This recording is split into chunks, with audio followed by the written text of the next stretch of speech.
What's going on, everybody? Welcome to the Friday Night Feast. It's that time once again. And live with us tonight, we have Rob Gray from TEXIT Coin joining us once again. Oh, yeah. So, how you doing tonight, Rob? I'm back from Vegas. Vegas was good. I'm just trying to get over the little bit of jet lag and finish up our record-breaking week once again. Yeah, it was huge. Awesome. The sale's over. I signed up a few people. Brian signed up a few. Good week. Jennifer.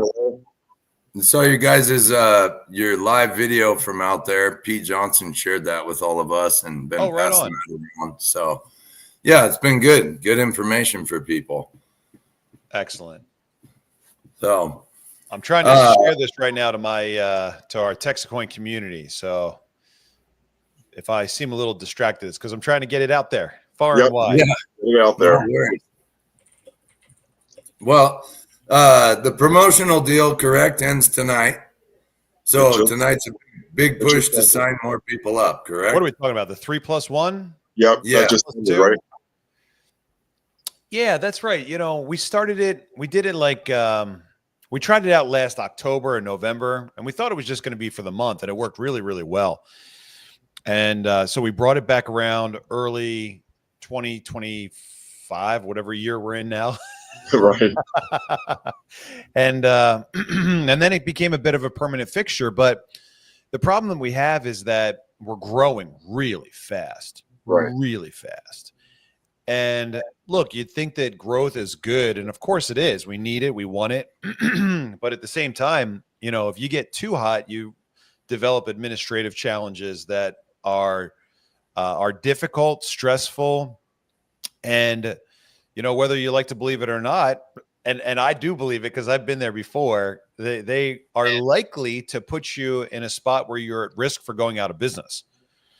And you know, it sounds hard to believe, but what happens is when you're allocating all of your resources just to like keeping up with demand, you back burner important things like administration and finance and accounting and like all the things that you need to do to maintain your business. And if you're focusing exclusively on just keeping up with the growth, not even trying to grow, but just keeping up with it, you know, it creates an imbalance. And if you're not able to get it under control or get ahead of it quickly, then it creates, you know, something that's dangerous. And our number one priority right now is to just hold our little ship together, you know, just maintain the pointy side forward and the shiny side up, as they say, or, you know, what I'd like to say is protect this little goose that lays the golden egg. You know, we've got a formula and a system that's just flawless. I mean, it's perfect. And I look at it from both the economic side and the monetary policy side, you know, precious metal side, and also from just business 101 side. We have everything that we need to be successful. We don't need laws passed. We don't need external luck. We don't need anything like that. We just need to maintain control over our organization as we grow. Right. And so it's hard, man. It's hard work. A lot of people signing up. It makes it even harder. Well, look, it's very encouraging and it feels good when you've got the cool nightclub. You know, it's like everyone's angry standing outside in the line, but they all know that whatever's going on inside is a place where they want to be. And that's kind of what we have right now. Like right now at this very moment, we have 250 people just waiting to be entered. They've already filled out the form. Maybe they've already paid us. We don't even know. But they're just waiting to get onboarded. And it's like, really? Why is that so tough? Well, because we don't take credit card. And so there's no automated e-commerce, you know, sign up workflow that we can just, you know, turnkey and scale. So everything's a Venmo payment to a friend, or you pass cash to this guy. And it's like, oh man, it's work tracking this stuff down. Anyway, we've got, you know, 250 people that are just waiting to be signed up. So what we'll do, even though the promotion is ending today and tomorrow, is anybody that fills out the form will still be grandfathered in. So if it takes us a week to get everybody on board on that promotion, then it's all good. And of course, we'll honor that and we'll get it together. We have an unbelievable ability to rise to the occasion and keep up with the growth. I mean, I remember back when it was a struggle to get 5 people in a week. Right. I remember 2 cents to like 20 cents. It was a long way to go, but then 20 to $1 is just. Well, that's the thing that I was thinking about today. I'm like, man, I've been at this for almost 2 years now. Yeah. I mean, I sold my factory last July or 2 Julys ago when I got completely out of coin manufacturing, when I canceled the production contract I had with JM Bullion. And I said, that's it, I'm done. Like that was 2 years ago. Right. And so, I've been on this path for a while now. It's not like I just tried to kick it together last week and, oh, it's working so far. This is something now that I've been diligently building for 2 years. Now we opened up, we're officially wrapping up this week 61. So we're 52 weeks in a year. We're 2 months past 1 year of just having people join us as miners. Right. So just the mining program is wrapping up week 61 right now. And it's, one of the things I like is how easy it is to track all this stuff, the graphs, the charts, the data, how manageable it all is when you look at it on a weekly basis. And I mean, it's mind blowing. If you look at the chart right now, it's all updated real time. So it's really cool. It's really cool, but I've been at this for a long time now. So this is like one of those overnight success stories that's 18 years in the making. If you go back to my early days of, designing silver coins and getting barter currencies going. So it feels weird and big, like it's happened all of a sudden. But, this is what happens when you have a good idea that gets, connected with good people and a good system and lots of authenticity. You guys know what I'm talking about there. Like you do it, you make it, what goes into burning your hand on a crucible and, sweating it out in the shop. Like there are a lot of paper mints out there that they design stuff and they outsource it to different guys, but unless and until they know what that heat feels like, you and I will always look at them a particular way, because we know. So it's, I saw TikTok like a week or so ago that said, as we go into the future, authenticity is going to be the new coin of the realm. As we have so much content that's generated by AI. I mean, you can watch a video now and not even know if you're looking at something real or fake. No idea. And so, part of what's been powerful for us is getting together in like living rooms and like barbecue joints and restaurants and, having an opportunity to like look somebody in the eye and figure out if they're full of shit or not. So am I allowed to say that on here? Is that bad? Yes. Say whatever you want. Yucky words go. Face-to-face interaction definitely is important. Yeah. So, I mean, look, we live in a world of fake news. That was a couple of years ago. Now we live in a world with AI and, generative this, that, and the other thing, like content on your website, slides on the screen. Hey, man, if you know that you're connecting with a real human being, for sure, you've got an advantage over the other guys that are out there. So, so that's, I think what we have is a byproduct of all those things, for better or worse. I look back at the things that have gone wrong in my career, and they've also contributed in an extremely positive way to the success that we're experiencing right now. So, it feels sudden, it feels extreme, it feels over the top, but we just finally landed on the right combination of things that made it all work exactly right. And that's cool. That's fun. That's really cool. And the growth, I was a little skeptical at first, but I bought in because I trust you, and other people got in it. And, finally I just said, all right, I'm buying 3 mines, bought in. And then, 3 months later, I got all my money back. Yeah. Yeah. Well, let's talk about that real quick, because, first of all, I appreciate the kind words. I appreciate the trust. I appreciate the real-time feedback and testimonial, but you got to remember that it's ultimately time that is going to prove what we're doing to be real and not a scam and not a fraud. I mean, people still today look at Bitcoin and call it a scam. And it's like, well, I mean, guys, in all fairness, it's been around for like 17, 18 years. It's gone from nothing to like 100,000 plus per coin. It's talked about in every state house across the globe. You know, could you cut it a break now? I mean, Right. yeah, okay, it's based on zeros and ones, and we can't hold it and we can't own it that way. But to a lot of people, it's real. And so, you know, I feel a little silly for the Bitcoin guys that look down on us, and they're like, scam, you know, not real, meme coin, pump and dump. It's like, come on, guys, you were laughed at for a long time, and you made it through that through just sheer persistence, you know, perseverance. And look, that's where I know we win, because no one's going to outwork me. No one's going to outlast me. How many guys do you know that messed up as big and as bad as I did in this industry and then came back for more, right? Like, I look at what happened in my world and I say, I take responsibility for it. A lot of people lost. It sucks. I lost the most. I lost everything I had. But I don't really think I did anything fundamentally morally wrong. And so why would I leave? This is my industry. This is my people. Right. Some of them are upset. I get that, but let's try to make things right. You know, and then that's when I came back and did the Frday stuff and the Frday chess set and the Silver Hobo Nickels and the Silver Bugs collections. And, you know, so many great things where, you know, other guys that run a scam in an industry, they're off to the next industry, new name, new face, new crowd, but same playbook.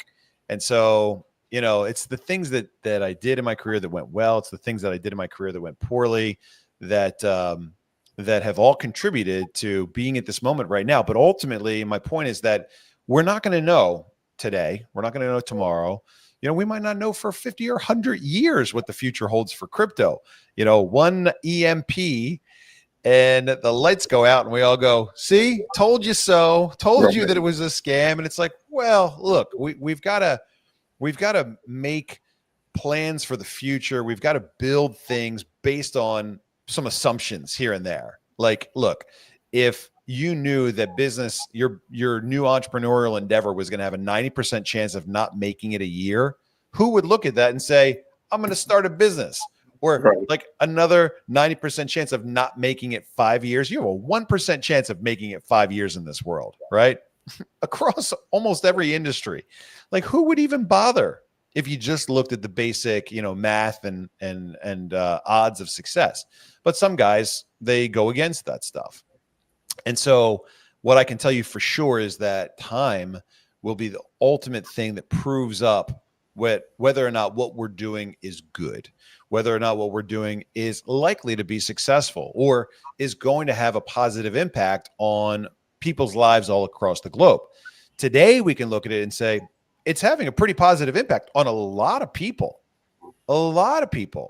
And we haven't had a single refund. I think we might actually have had one today because a guy didn't get placed in the right spot and he's pissed off about this person not being placed. Anyway, but nobody's like pissed off. We're all going in the right direction. We're all doing the right thing. We're all excited. The enthusiasm's getting bigger every day as the cash continues to roll in.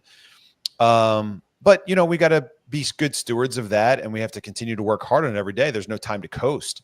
And so the advantage that we have is no one's going to outwork me. No one's going to outlast me. No one's going to outthink me.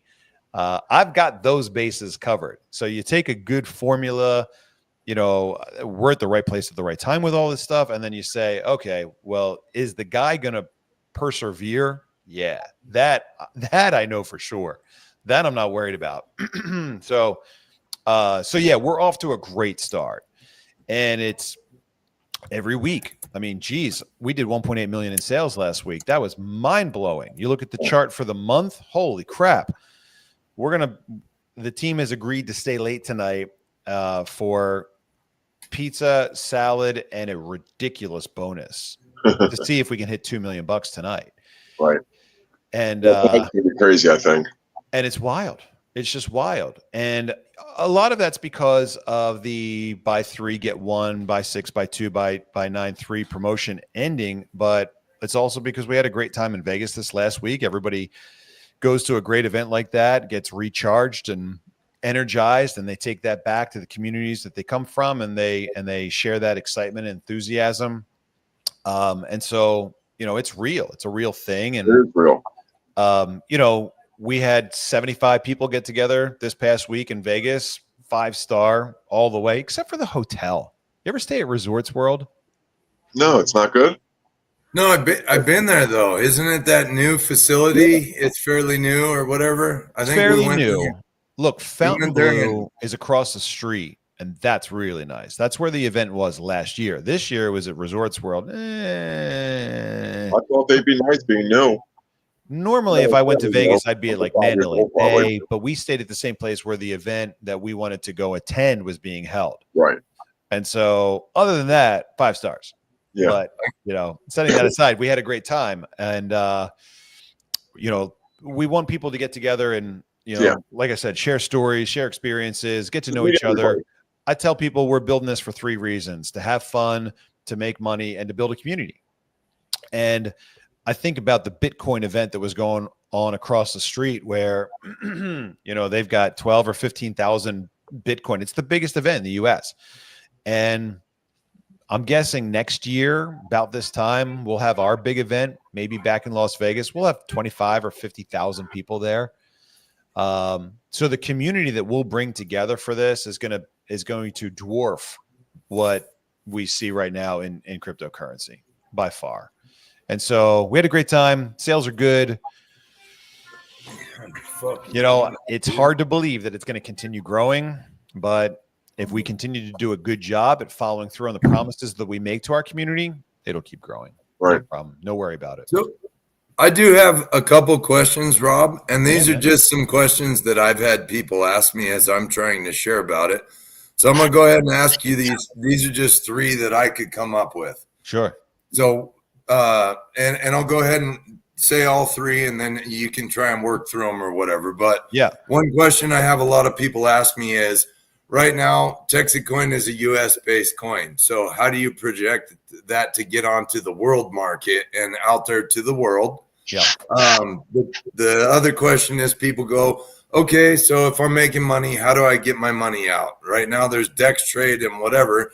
Do you guys foresee it getting onto bigger trade platforms? And then a third one that was posed to me by somebody today was with the new ability of what they're talking about with quantum computers. And this might be a little far off, but with these quantum computers being able to hack into crypto type stuff. So those are 3 just kind of that I know I get asked a lot, and if we can address any of that, maybe that would help some people's trepidation. Well, let's start at the beginning. First question is about how do we go from this little Texas, rinky-dink community currency to something that the whole world cares about? I will give you a couple answers to that question, and then we can put them in order and see which one you like the most. So the first thing is you got to remember that the cryptocurrency industry cares not about what your thing is, what it stands for, who runs it, whether or not it's a scam, what platform it's built on. It matters not. What they want to know about is, can they 10,000x off of it? Will they 100x? When Lambo? They will speculate on bonk coin or fart coin or tit coin or dog with hat or Shiba or any other useless, worthless, absolutely meaningless thing if they think that there's going to be an upside. That's it. When I started TEXIT coin, I went to the pros and I said, how do I get a top 100 crypto? I want to be on the top 100, right? I'm not saying number 1. I'm not saying top 20. I want to be $1 billion coin somewhere on page 1 of CoinMarketCap. It's easy. Number 1, you're going to need a budget of like $3 million. That budget is going to go into getting onto some exchanges, having liquidity, and paying the right influencers. It's probably going to cost $1 million or $2 million for the influencers. Okay. So with a $2 million influencer promotion and marketing budget, we can get this thing up to a level where people care about it. How exactly? Altcoin Daily, good example. Number 1 YouTube channel for all things, crypto speculation. It's $100,000 to get on there, right? That's number 1. I don't have that money. I don't have that much money. What am I going to do? So I had to come up with an alternate strategy to crowdsource the money that we needed to create a top coin. All right. And so, like I said, the first answer to your question is the industry, the speculative side of the industry, which is 99% of it. They don't care about anything other than they can buy it at this price and they're going to sell it at that price. Elon's going to send a tweet out about it. It's going to jump 20%. They're going to get in, they're going to get out. That's it. Okay. So they're not looking at the white paper. They're not reading the backstory. They're not doing a deep dive into the ownership and management. No. They just want to know they can get in here and they can get out there and they're going to make cash. All right. So that's number one. Number two is let's talk about the budget. We're talking about crowdsourcing this next top crypto. I'm going to need $3 million to make a top crypto. We're way beyond that now, my friends. We just broke 13 million on the website for cash in. Now, let's break it down. Okay. I tell people I do three things with the money. I build the mine, I pay the commissions, I promote the coin. Percentages, 10% for building the mine, 50% for paying commissions, and 20% for promoting the coin.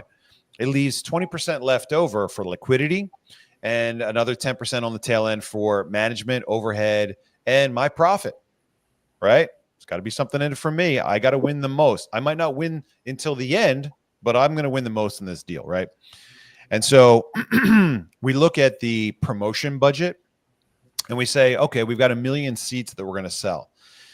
Seats are $1,000 a piece. 1 million times 1,000 is $1 billion. Now, we're not going to sell all the seats because you can earn them through the 1-2 free and the hash power upgrades and all that stuff. But the point is, we're going to sell the better part of 1 million seats at $1,000 a seat. So we're going to bring in the better part of $1 billion into this deal.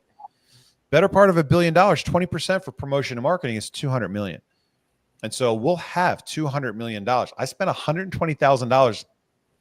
Well, it's happening right now for the last week to have 9 billboard trucks do like a stalking parade around the Venetian Hotel where all these Bitcoin crypto guys are having their big event, right? 120 grand. I didn't even think about it, right? Just reach out to the community. Here's an opportunity. We can't buy those boards, but we got 10, 15, 20,000 crypto people in town paying for this conference. It's time to tell them who we are. And so, guys, we're going to have, us together, we're going to have the better part of a $200 million marketing budget.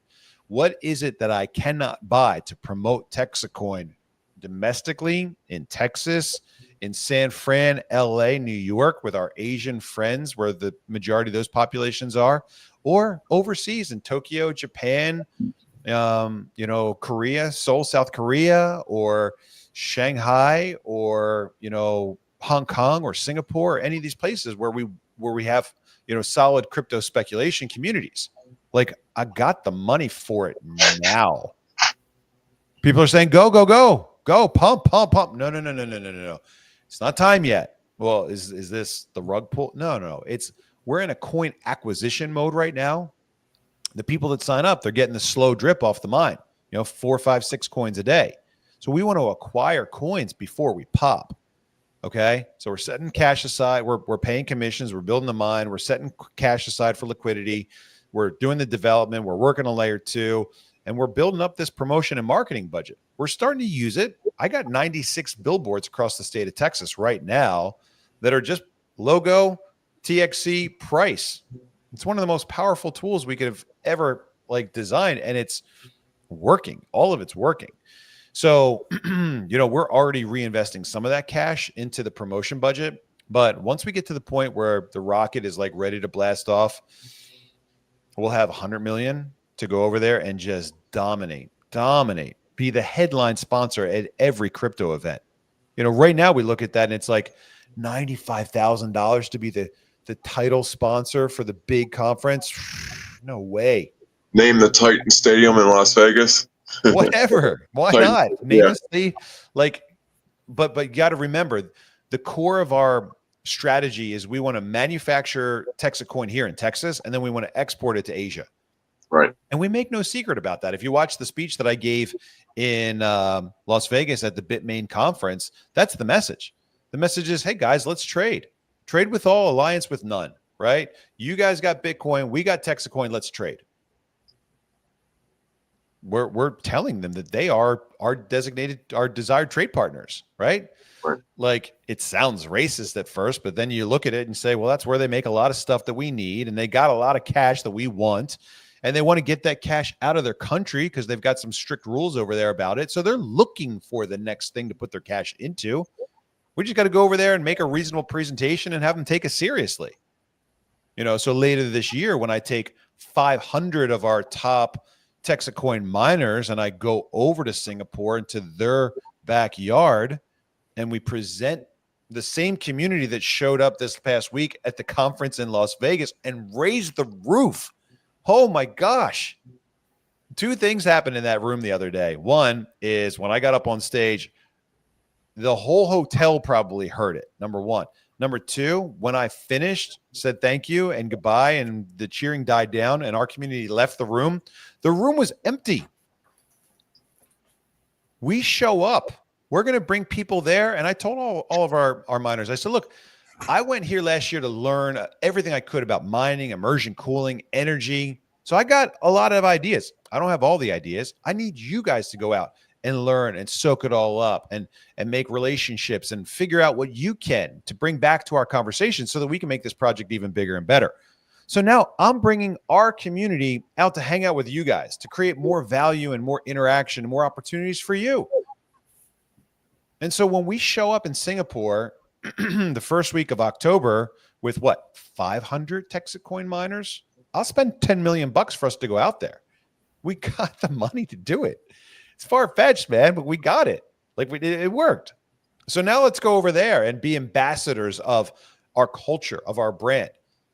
Asian friends love knowing that the spirit of Americanism is alive and well on planet Earth. And they believe that spirit is embodied in Texas. When I'm over there in Asia and I'm telling them I'm from USA, they say, which state? They can name two. They can name Texas and California. That's it. And when you say Texas, they go, Cowboys. We'll dress up in the hats. We'll have on the boots. We'll go over there and we'll share a message of love and abundance and trade with them. And it's just so infectious. It's so refreshing. And that's our message for our friends over there. But like I said, we'll have the cash to do it. I spent probably $350,000 last week for us to go out and have a great time in Vegas. Now, that didn't come from our promotion and marketing budget. That came from the surplus of our commission budget. Because our comp plan, which pays out so much money that people don't even understand how it works, is so healthy and has excess that we reinvest it back into rewarding our miners for helping us grow. And so I'll drop 350 on that and not bat an eye. Oh, we're going to take 500 of us to Singapore. It's going to cost $2,000 a piece. What's that? 10 million? 500 times 2,000. 500 times 2,000. No, that's only $1 million. Sorry. Bargain. A bargain. Save 9 million. Guys, I don't know if you take me seriously yet, but we're not messing around. And the moment that the world figures out that we're not messing around, we'll be at $16. That's all that has to happen. Someone higher up has got to go, oh, wow, they really are going to do it. They're actually going to build the mine. This is weird. This has never happened before. Right. All the stuff that I did in the industrial side, building factories and manufacturing and 3-phase power and 480 volt, that's all the stuff that these guys are scared away from. They don't know how to do that stuff. I do. I gave myself 2 hernias building factories all over the world. But I'm not scared when it comes to, now immersion cooling and pumps and heat exchangers. And that's easy for me, man. You're telling me that there's not going to be a 2,500 degree bowl of molten silver that just wants to explode at any moment and ruin my whole life? It's going to be some oil that doesn't even conduct electricity? Okay. Yeah, right. So they're not going to see us coming. You go to these conferences and they talk about mining Bitcoin. We're going to set up 97 gigawatts for $3 billion so they can make $5 a day with equipment that they've got to replace every 2 years or they're obsolete. It's like, they've become so entrenched in this this rat race that they've had the same blinders on they've got the same blinders on that I had for a number of years doing it the way that I was doing it. You know, so it's not until somebody comes along thinking outside of the box that you see a major shift and evolution in an industry. But that's the same thing that I did for silver, you know? So, so Ashley asked, so the mines generally get you 4 to 5 coins a day per mine, right? That's today, and it's dropping fast. Right.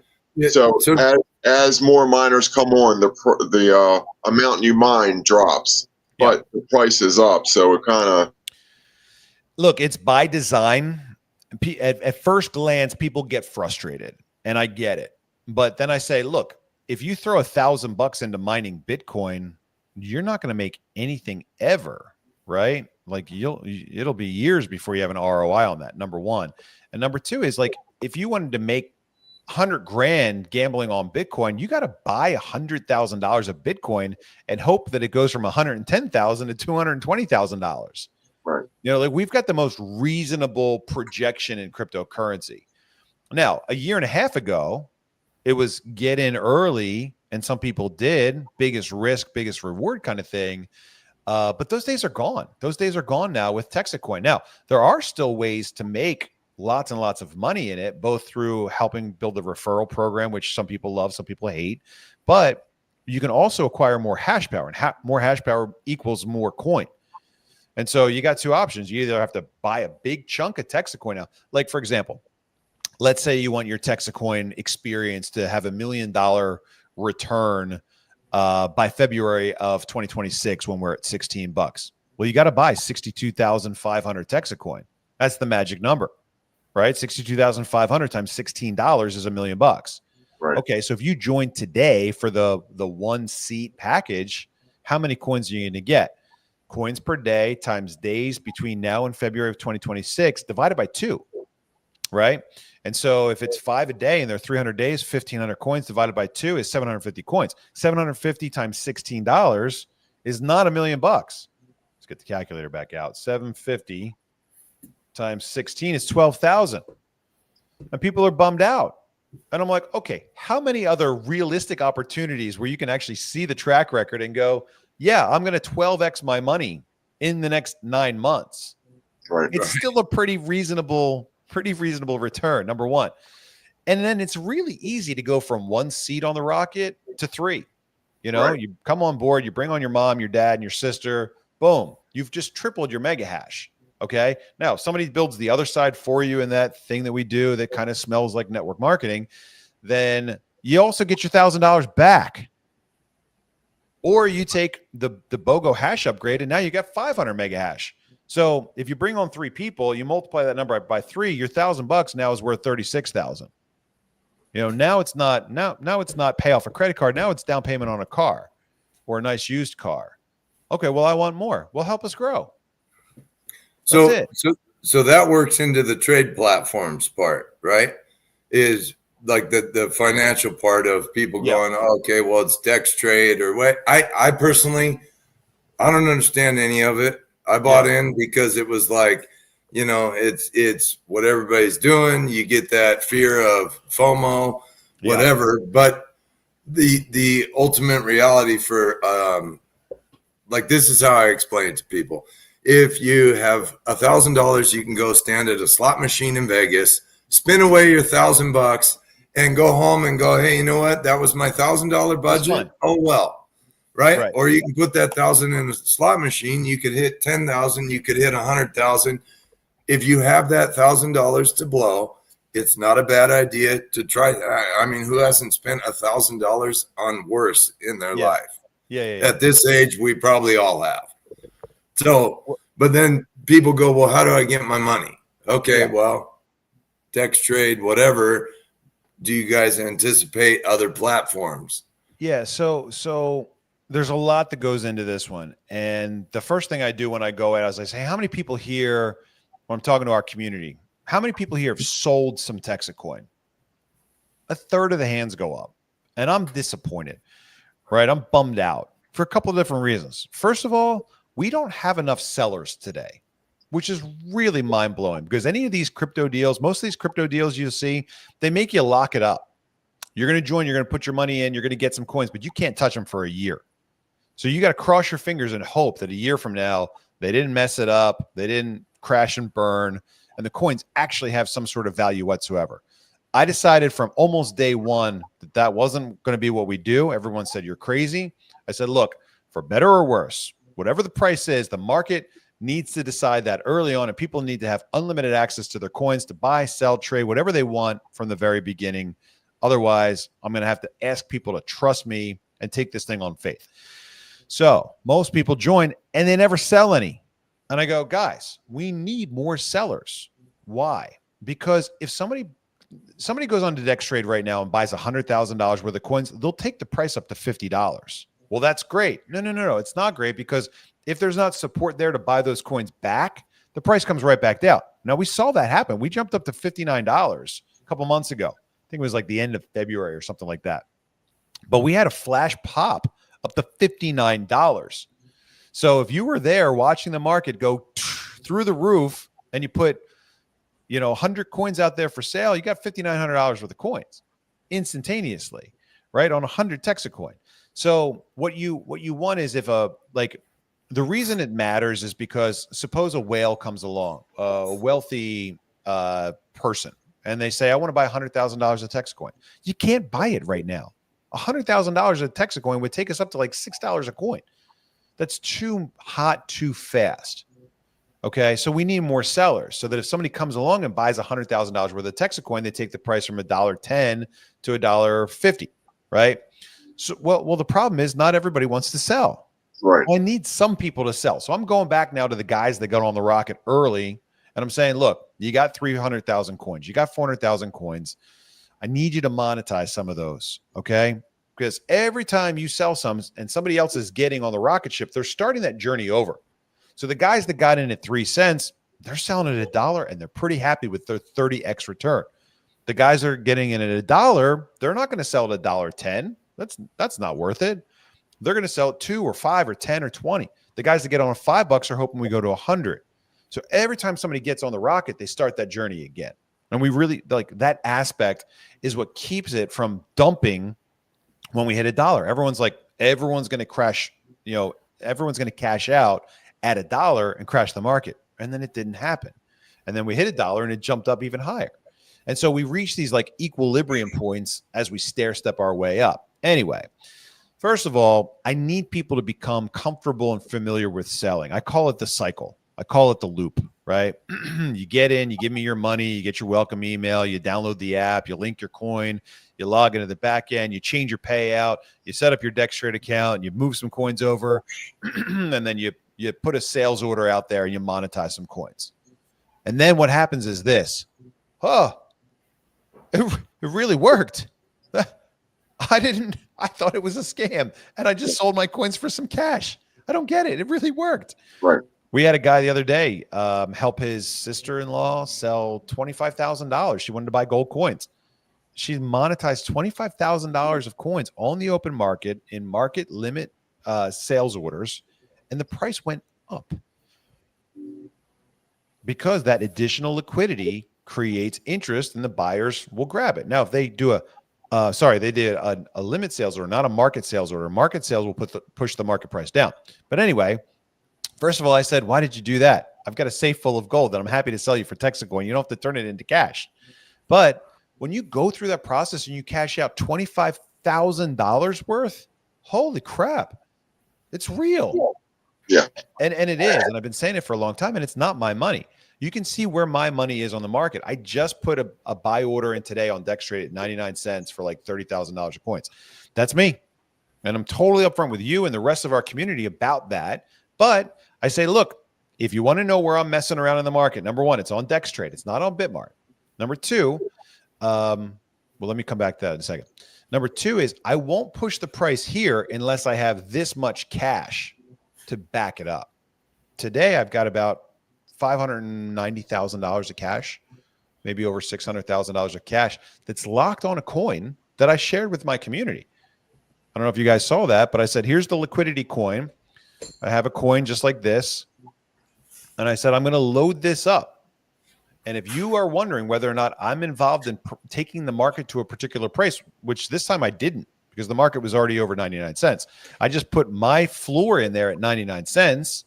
And I said, here I am. I'm standing here with $500,000 in my hands to buy back the coins at 99 cents. If you ever want to sell, you got to pay the electric bill. Got some TEXIT coin? I'll buy them. My offer today, 99 cents. And I got $500,000 plus there backing that up. That's what we call liquidity. So we need liquidity on the sell side and we need liquidity on the buy side. Okay. And the closer those two numbers are to each other is what kind of is the indication of a mature market. So if our spread is like 50%, the buyers are saying we want $10 and the sellers are, the buyers are saying we want to offer 2 cents and the sellers are asking $10. The big boys walk away. Okay. So back to your question number 2, Coinbase. That's the goal, man. The goal is to get onto the largest market in the US. Now, we got 2 challenges. One is like one that we control, and the other one is something we're up against. The first one is the size of our community, the size of our market, the size of our trading volume, and we're just not there yet. Unfortunately, you can't buy your way onto Coinbase. It's an invitation only. When you could buy your way onto Coinbase, it was $1 million, which we could do right now if we wanted to, which we do, but they don't allow it anymore. They want to see that our community is big enough, our trade volume is big enough, our market is legit enough to bring us on there, and then they'll probably charge us something, some nominal fee for integration. The problem that we have is that we're outsiders, and we're going through a bit of a rebrand right now, not to change any parts of our story, but to clarify some important things that people have asked us about. Like, what do you mean when you say TEXIT? Do you mean like Texas secession? Like, is this a political movement? Am I becoming some sort of like treasonous actor by participating in? No. We don't know what the state of Texas is going to do. We're not involved in the political side of that process. What we're doing is we're establishing an economic system so that if and when that day comes, and it will come, every empire in the history of the world fails. When that day comes, the people of Texas have a strong economic, monetary system that they can use immediately and not have to wait for the overlords to come and install the next scam. So that's what we want to do. Anyway, as we rebrand that message, we'll become more palatable to a company like Coinbase that is on their knees with the industry and the regulators. Does that make sense? So in order for us to get onto an exchange like Coinbase or Kraken or Binance, they're going to put us through a pretty severe, regulatory compliance review. And they're going to want to make sure that we're squeaky clean. Otherwise, they could damage their reputation and hurt hurt some of the things that are valuable to them. And we don't want that. We want to bring value everywhere we go. And so who knows, maybe we end up creating our own tools and resources and exchanges to give people an additional set of opportunities to monetize. But part of what we're doing with this project is we're teaching people about crypto. We got a lot of people that have monetized a lot of crypto that would have never been caught dead, even on like the easy to use version of Coinbase. So guys are like setting up sales orders and hot wallets and cold store. Like we want to learn the lingo. We want to learn how to do it. And so I don't want to make it too easy at the same time. Like, hey man, why don't you just make it so that you instantaneously convert the TEXIT coin that I mine into something that I can just put in my wallet? No. We want it to be doable. We want it to be realistic, but there are a couple steps and you got to learn what those steps are. And I'm not going to teach you what they are. I've got hours and hours and hours of videos that take you through the whole thing. So, every once in a while, somebody will say, well, I don't understand. Well, have you been on a Zoom call yet? No, I've got a life. Well, look, if you want to turn this stuff back into cash, then tune in and we'll show you how to do it, right? There's a lot of good people in our community now that have monetized tens, hundreds of thousands of dollars of TEXIT coin. It's readily able to do. You can do it anytime you want. And of course, it will get easier if we're on something like Coinbase. Absolutely. But at the same time, we're trying to learn. We're trying to get the hang of it. And so, let's not put too much pressure now on obtaining something that's extremely difficult. And instead, let's focus on continuing to build our community. And if that means you got to put a little extra work into on-ramp or off-ramp yourself, then so be it. Yeah. Something Ashley McCarthy just asked. He says, from a regulatory and compliance perspective, are you building a war chest of funds for the costs that will come with that? We are. We are. And I wouldn't say we're expecting it. Look, it goes like this, right? I tell people we filled out the same forms and the same applications that Bitcoin did when they started. You know, Bitcoin today is a mainstream financial asset. It's a decentralized peer-to-peer currency. It's spawned an industry that has its own ecosystem, and there are lots of good things in there, and there are lots of bad things in there. In fact, I think I'm quoted soon by the Wall Street Journal about this guy, Ross Ulbricht, who's become a bit of a folk hero in the Bitcoin community. Are you familiar with that name? Have you ever heard of Silk Road? Silk Road was the eBay of the dark web. And you could go on a Silk Road and you could get anything you want. A hitman, meth, you want to get stolen credit card numbers, illegal pictures of things. They're there. Oh. Well, it's all run by this guy, Ross, right? Well, Ross gets busted and he's sentenced to 2 life sentences. Trump pardons him, right? So now all of a sudden he's the keynote speaker at the Bitcoin 2025 conference, right? He's a hero. I said, guys, this is our George Floyd moment. We need to call out bad actors. We need to call out fraud. We need to call out criminal activity. If we kind of brush it under the rug because he was super cool with Bitcoin back in the early days, like we're gonna miss the big picture here, and we're gonna set the industry back. A lot of people, when you say Bitcoin, they think money of drug dealers and money launderers. And of course they're right, because that's where Bitcoin really took off in its early days, with drug dealers and money launderers. And so my belief is that whatever happened with Silk Road really set back, cryptocurrency as a financial technology for half a decade or more. And so the point is that that we got to call out fraud and bad actors. And I don't know how I got on that, but maybe I'll remember in just a second. But somebody asked a question. What was the question? The building regulation and compliance. Okay. So anyway, we know the difference between good, bad. We know the difference between fraud and honesty. Every time you look at any company like this that's done what we're doing, there was always a huge element of fraud. They didn't do it. They misused the money. That's why I tell people I'm going to do 3 things with the money. I'll build the mine, I'll pay the commissions, and I'll promote the coin. As long as I follow through with those 3 things and I follow through on the promises that I make to the people that kick in the cash, then I've eliminated the element of fraud. And that's really important, because if you take out the element of fraud, all of these cases lose all of their teeth. And then it's a civil action with the SEC. So others have battled the SEC and won, or paid a fine, or changed, or filed, or did this. So we're in this gray area. Is it a security? Is it not a security? We don't think we are. We don't think we're doing anything wrong. We don't think there's any SEC registration. There's nothing illegal about network marketing and affiliate marketing and referral programs. There's nothing illegal about Bitcoin, Litecoin, crypto, right? So we understand that it's a bit of a gray area. We understand that there's going to be some confusion and probably some inquiry at some point, and we just need to be cashed up and prepared to have good lawyers to deal with those questions, quickly, correctly, and put that stuff behind us. Well, and here's something else I find. 2 things. One, David Sweet is asking why it's $1,000 minimum to buy in, but something else I think is odd, just off the top of my head. To my understanding, nobody knows who owns Bitcoin. Right. There is still no known owner of Bitcoin, yet here you are out publicly promoting what you're doing, and you are ultimately the fall guy for all of it. Yes. So it's like you are out representing yourself to everybody in the community and around the world as it grows, and saying, here it is. I'm the guy right here. Yeah. We call that. There's a big difference there for me and something like this.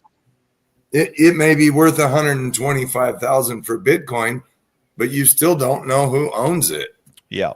Right. Yeah. And that's kind of odd. Another random little thought that I had is when you call it TEXIT coin, I get that you're based out of Texas, but it also, with the way of technology, it's like, well, just text it to me. It's money right there. Text it to me. Text it. That's how I relate it in my head. I go, well, it's just Text it to me. There's your money. Boom. Yeah. I like that. That one works. David's back to David. Sorry, David. Why $1,000 minimum buy-in? So that number came from the discovery of the size of the mine that had to be created. Okay.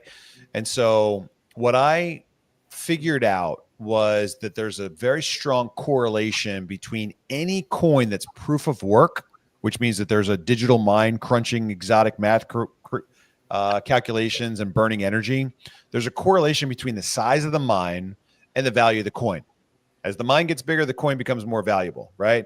So we've got an easy path to top coin. We just have to build a big mine.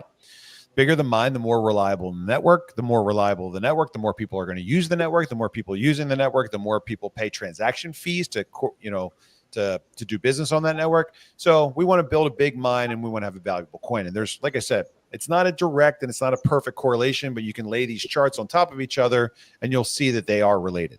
Good. Okay. So we're building a mine and we're building a big mine. How big? Gigantic. Not like a mine, but a mine that'll be about 1/10 the size of the Litecoin Doge network.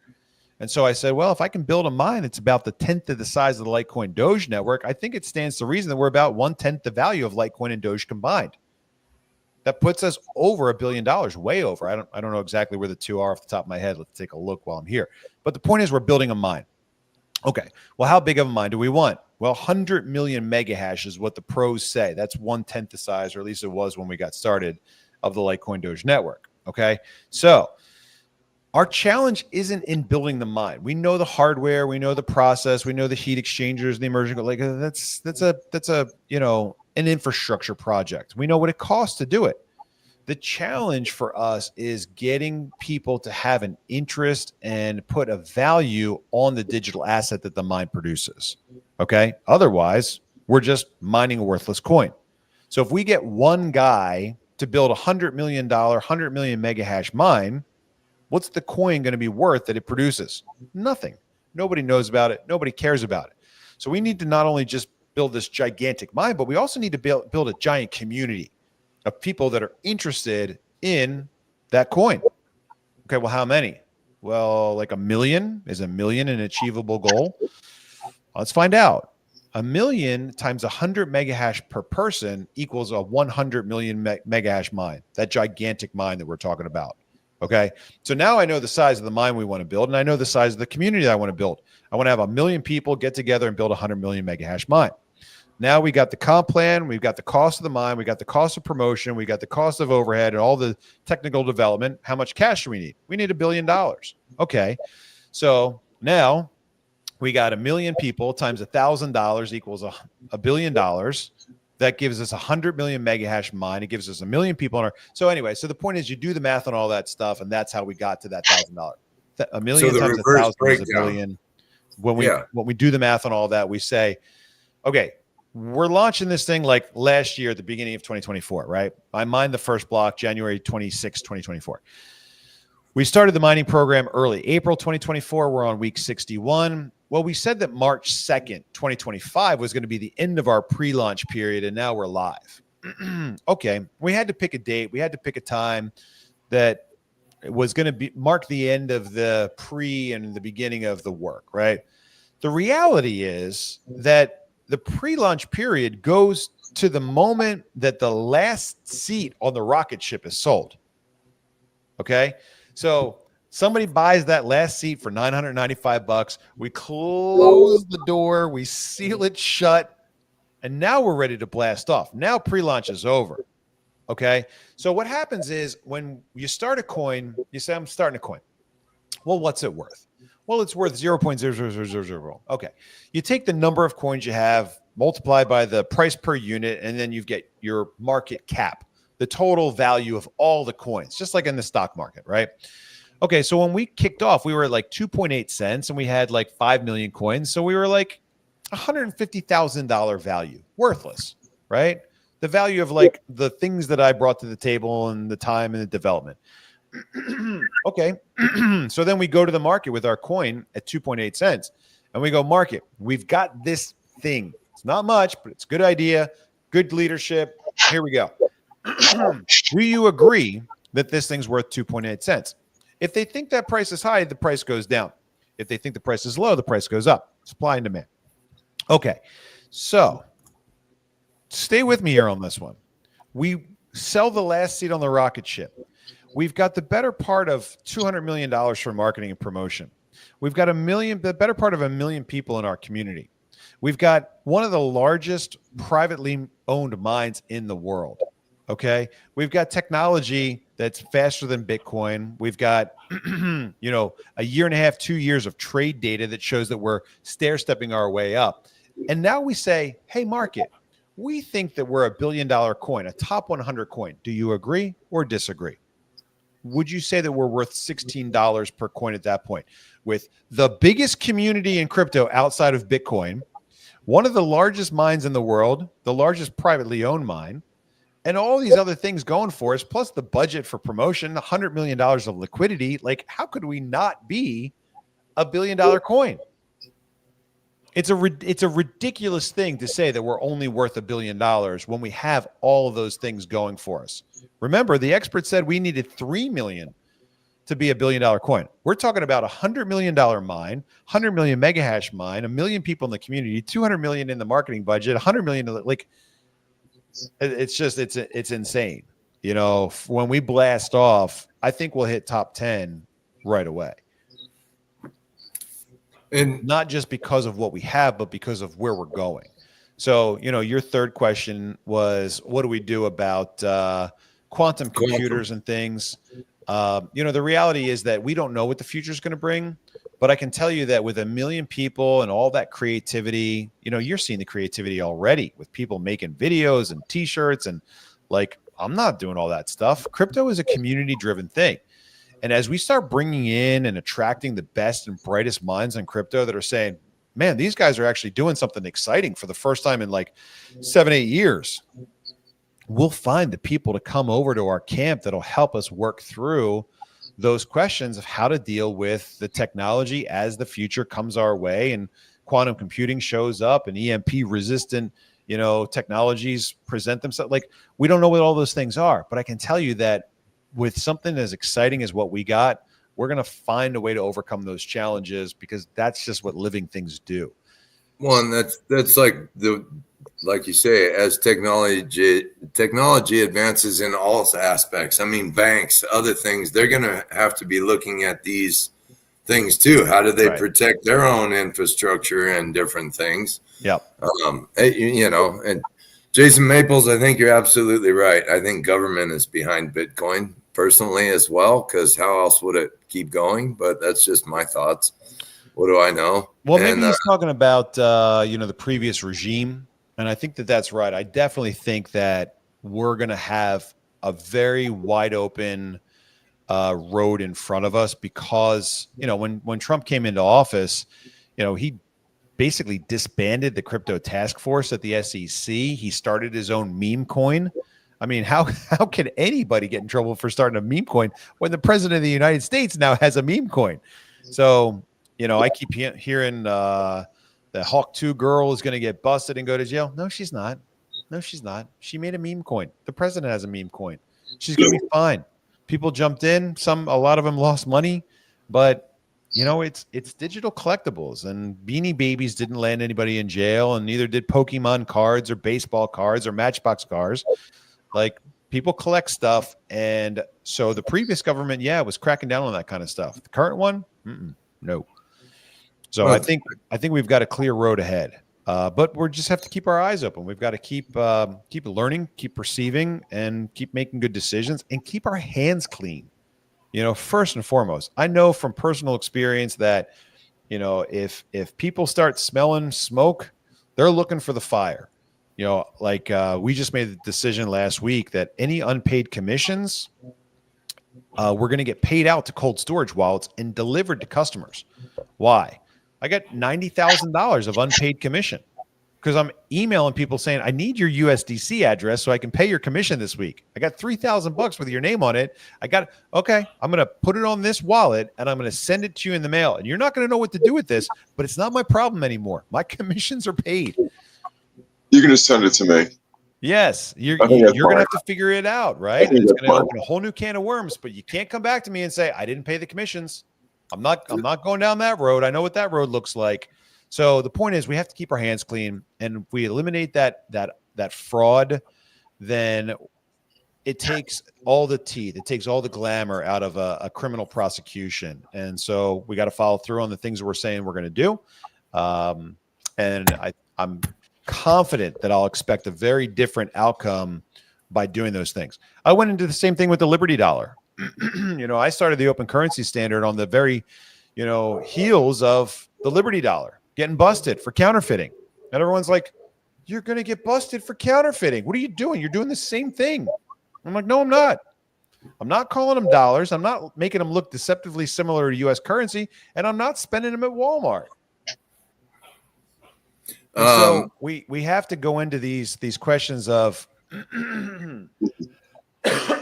compliance, regulatory requirements, and all that stuff, learning from the mistakes that everybody else made and doing it the right way. What's the right way? I don't know. The law changes every day. It's something different, but we do what's right. We don't defraud people. We follow through on the promises, and we've got a good chance of being successful. Ashley Mack is also, he says, sorry for all the questions. He's based in Australia and been wanting to get in. So I'm sure that's why he's asking some of these. Yeah. He says, how big is the current mine? How often are you adding onto it? And then he goes on to say, being from Australia, I have no idea of electricity costs in America, as the mine is based in Texas. Is that advantageous from a cost perspective? That is it expensive for electricity in Texas? Well, Texas has got the best electrical rates in the country for sure. First of all, second of all, we've got something here called stranded gas. We've got gas fields all over the state that are underutilized. And not only does that mean you've got, inexpensive gas on site, but you also have a lot of pressure in those gas lines. The gas coming out of the ground at like 3,000 PSI. And so you can spin a turbine with either, burning gas, or you can spin it with that gas pressure and sell the extra gas. So there's a lot of energy abundance here in Texas, and a regulatory environment that encourages exploration of those things. So that's really a big advantage. But it only became feasible with the kind of the development of immersion cooling. And immersion cooling is we've got these giant vats filled with something that's like mineral oil. We drop the supercomputers in there, then that mineral oil circulates through a heat exchanger, excuse me, and is like 1,600 times more thermally conductive than airflow is. So now you cut down on the amount of power consumed because you're not running fans. You cut down on the noise because now you don't have to worry about these things screaming at you trying to circulate air. And that's a big thing, because you have got communities now that are complaining about these big crypto mining facilities that are creating so much noise pollution that the birds are dying. But really, the good news for us is that we don't have to worry a whole lot about electrical prices, because we're not competing against the rest of the world as we mine our coin. We don't have to grow the mine to an infinite size. We get to build it as big as it needs to be to service the market that we're building. But yeah, that's why Texas is a great choice. Abundant energy and a good environment for building out that stuff. And David Sweet goes on to ask, how many community members do you have currently? Meaning, how many people have bought in for 1K? Well, let's find out. First of all, everything that we do is updated live on the dashboard. And the answer to your question is we're at 13.9 million. We added 199 people yesterday. And we now have, 5,705 miners. So 5,705, David Sweet. Yeah. Which is a good start for 2 years. I mean, you guys. 61 weeks. Yeah. For anybody building anything, I mean, it takes time. And on the scale that you guys are trying to build, I mean, that's a very, very ultimately large scale. It's pretty impressive. And I wouldn't say that it's too big to fail or that we're at the tipping point, but it's pretty close. It's pretty close because of the referral reward program, which a lot of people don't take seriously or like to laugh at. But the point is that we're trying to build a community. And if there's no incentive out there for you to help us grow the community, you're not going to help us grow the community.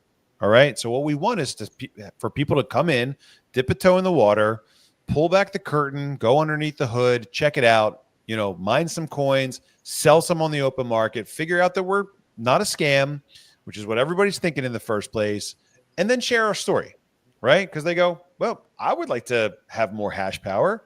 I don't really do that network marketing thing, but my brother wants to get in. Do I get a bonus? I got a friend that's asking me about it. The thing about it is nobody wants to miss out on the next Bitcoin, right? We missed out on Bitcoin. We missed Litecoin. We missed Ethereum. We missed all of them. There are hundreds of coins. Right now, there's a guy driving a Lamborghini somewhere because of a coin we never heard about. So nobody wants to miss it. And everyone's just wondering what the next one is going to be.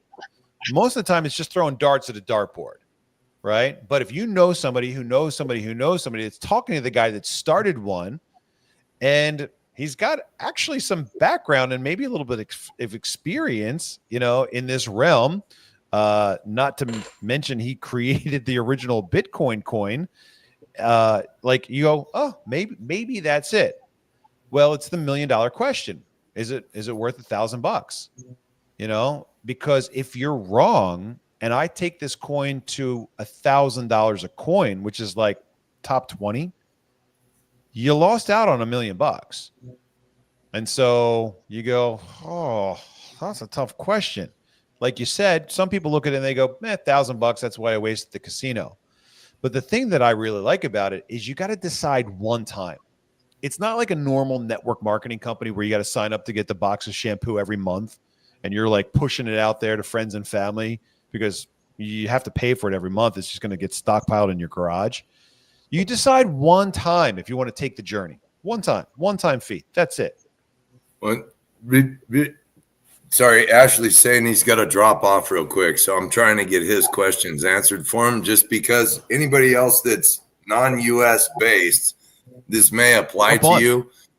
We've got a 10% cap on people outside of the U.S., but this whole thing is open for everybody across the world. We prioritize access for our friends in Texas, and then after that, our friends across the country. But it would be disingenuous to not allow our trade partners, our prospective trade partners, to also have a piece of the action by owning a little bit of the mine. So we cap it at 10%. Right. So if you're in Australia or New Zealand, we've got great communities down there growing. You can see it on the website right now where the people are located. And I would say we got 108 people in New Zealand, 55 in Australia. Small numbers, but we're not actively marketing there. He's asking, he says, I may need to drop off shortly. If I am wanting to buy in, if I fill in the form today and it takes me a few days to get payment through, will that still qualify for the 3-in-1? Yeah. And then he says, and the form is US centric. How can I circumvent that to buy in from Australia? No, you're good to go. Just fill out the form. You can pick your country. You can fill it out today, and we can work out the the financial side of it and square up later. That's all good. We'll do that. And the other thing as well is if you grab one today, right, which is the minimum, then we'll give you 30 days to come back and decide if you want to upgrade to that buy 3 get 1. So even though the buy 3 get 1 closes, we'll give you 30 days from today or tomorrow to upgrade if you want to do that as well. And the reason we do that is the same thing I said before. Go under the hood, watch the Zoom calls, participate a little bit, figure out if you're at the right place having the right conversation. If any part of what we're doing makes you feel uncomfortable, then you're fine where you are. We've never done a refund, but we've got the silverback guarantee, for guys that want to jump in with, with precious metals. That's money as far as we're concerned. But try it out, man. Look, if you don't ever do anything different, you're not going to see anything change.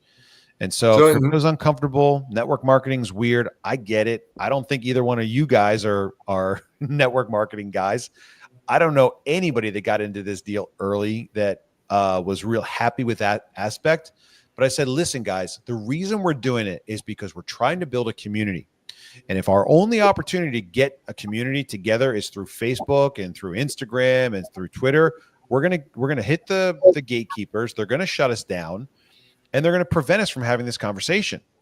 Network marketing, like it or hate it, for better or worse, is a relationship-based thing. And so you're talking to somebody about something that you're happy with, that's had an ROI for you, you've been able to succeed with it, get your money back, or have some fun with it, or make some friends. You're going to share that. And I'm going to compensate you for that. And if that makes you uncomfortable, then this rocket ship might not be for you, right? But the point is that that's the way we do it. We do it different than anything else that's out there.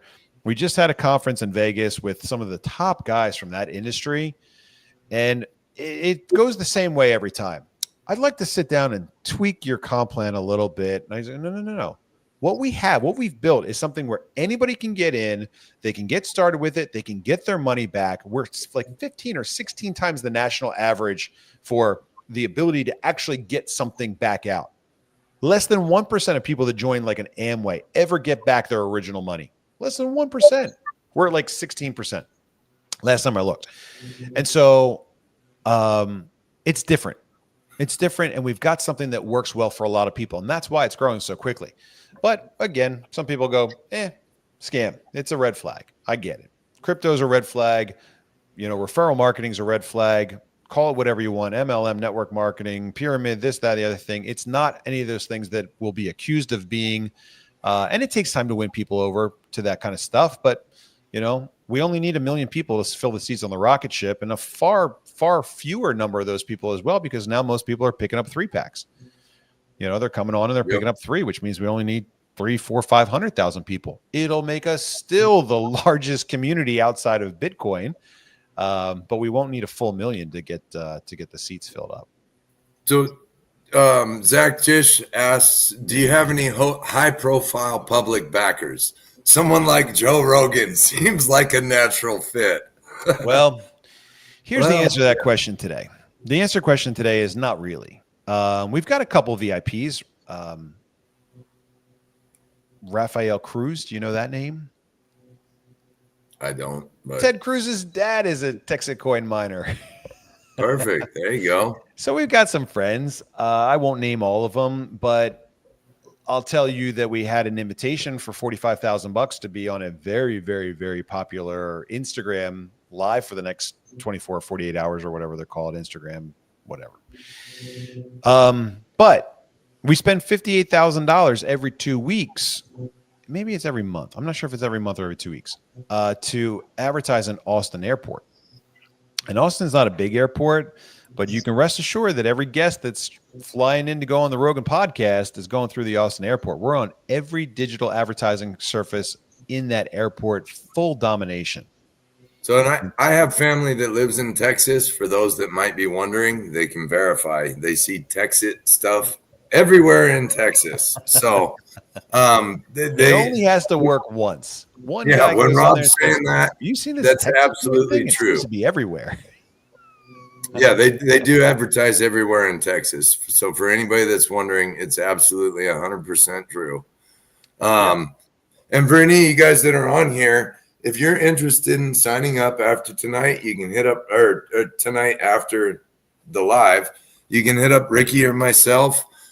Pete Johnson generously is kind of the Friday Night Feast group, help set you up guy. So Ricky and I don't do that part. Pete, I got it down now. I got it down now. I think I'm there. So you got it?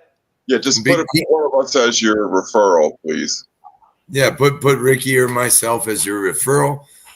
Because like Rob's saying, it is network marketing. It helps all of us grow together. So that would be great. But Pete Johnson has been our main point of contact for the Friday Night Feast group for people to sign up. Pete's a lot more familiar with crypto and all that. And I believe some of the buy-in now is no longer cash. It's either still silver or crypto. Is that correct? For That's the right. buy-in. That's right. So we have what we call peer payments now, where like if you get the cash to somebody like Pete, then he gets the crypto to us. Because look, it's this is a first-time deal for a lot of people. And so we understand that a lot of guys are just getting into crypto for the first time. Coinbase is holding accounts. It's frustrating. but we're growing so fast now that we would rather have you guys help us with that financial step of getting people onboarded than us be overwhelmed with it, because we're just getting crushed with every banking relationship that we've ever tried to have. So it's a little difficult to get in, but once you're in, it's a real blast, and we'd love to have more people join us.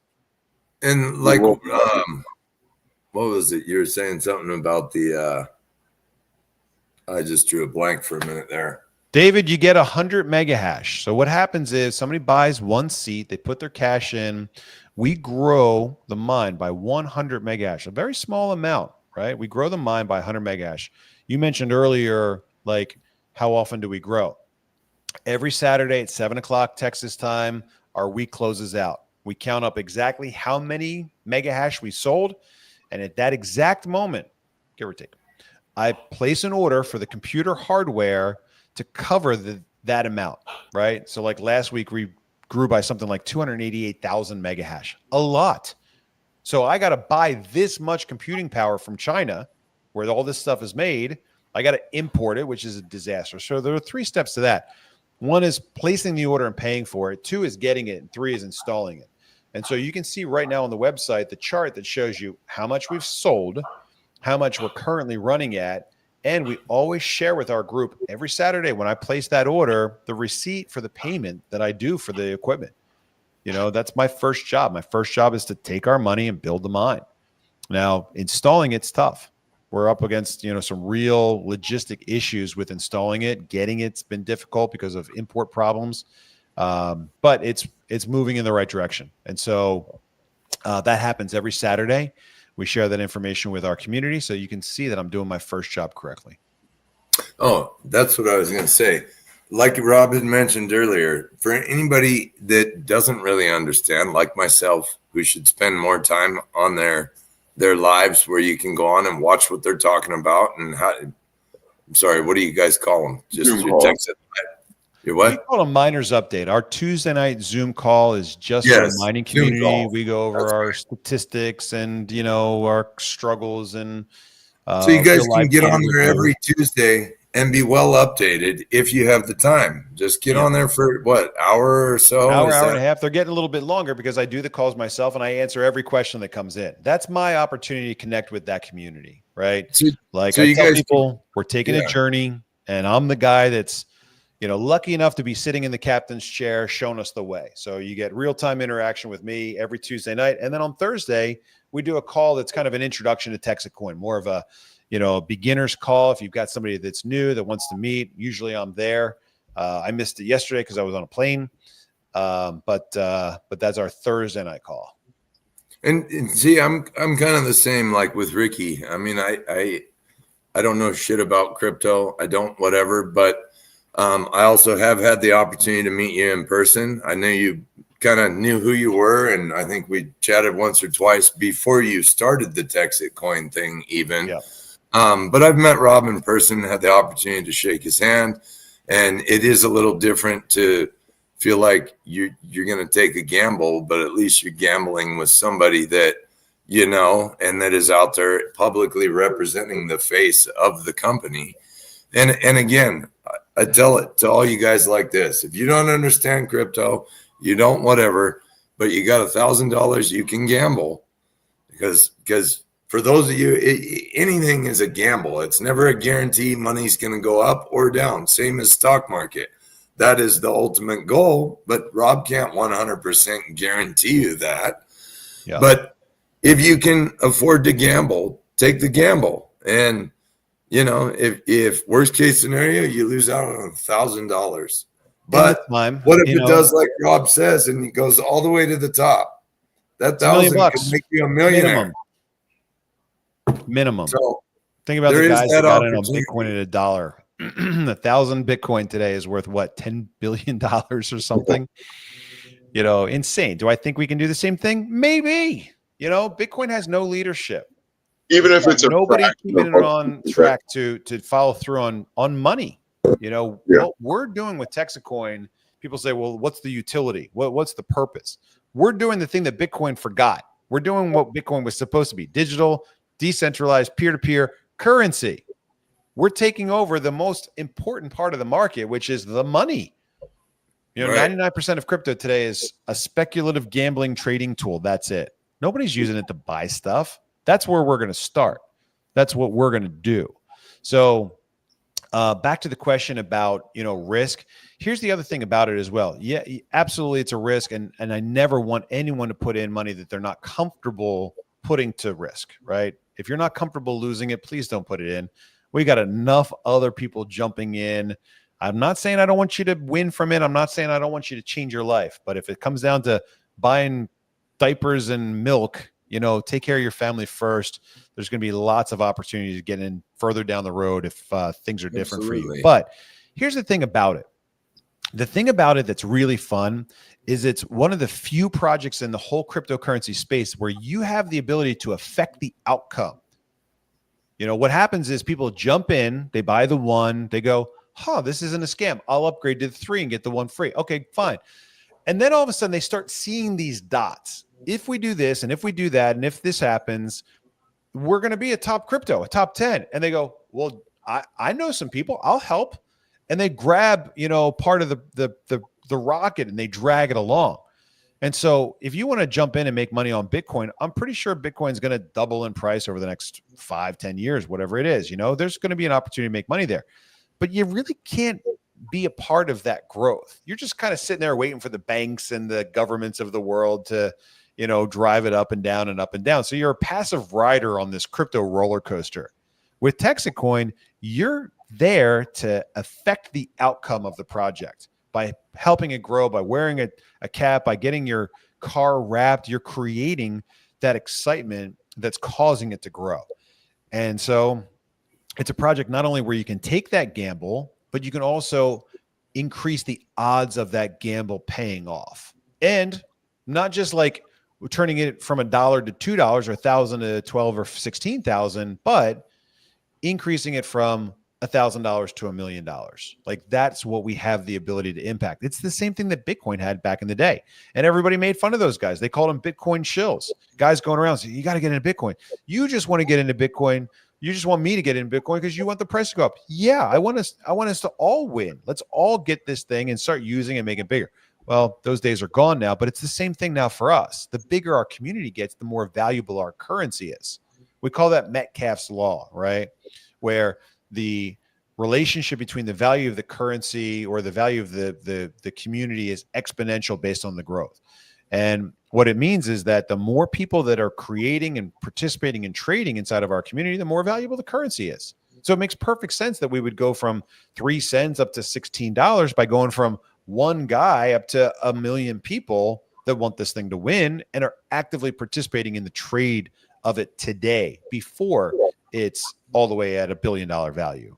So if you've got the ability to take the risk and you want to have the ability to affect the outcome, that's why you would join TEXIT Coin and not something else out there like Bitcoin, which is a lot bigger and, you know, probably a little bit more on the dependable or, you know, risk adverse side of things. Well, like you say, okay, take $1,000 and go buy Bitcoin right now. How much Bitcoin are you going to get? And how long are you going to wait to see that? Yeah, and how long are you going to wait to see that $1,000 become anything? Right. Whereas with TEXIT Coin, you guys can see the chart graph of growth, and from even 20 cents, 4 months ago when we last had Rob on here, it was at 20 cents, and since then it's come up to like $1.03, or right around there. I didn't look today or whatever, but point being is that's pretty substantial growth in 4 months' time. Yeah, but like you said earlier, the number of coins you get per day go down kind of in an inverse proportion to the value of the coin going up. And that's really what I try to keep an eye on. Not so much what the coins are worth or how many are paying out every day, but that there's like a $5 a day ROI. So if you're getting about $5 about 5 coins a day right now, and they're about $1 a coin, it's $5 a day. You got a 200-day ROI.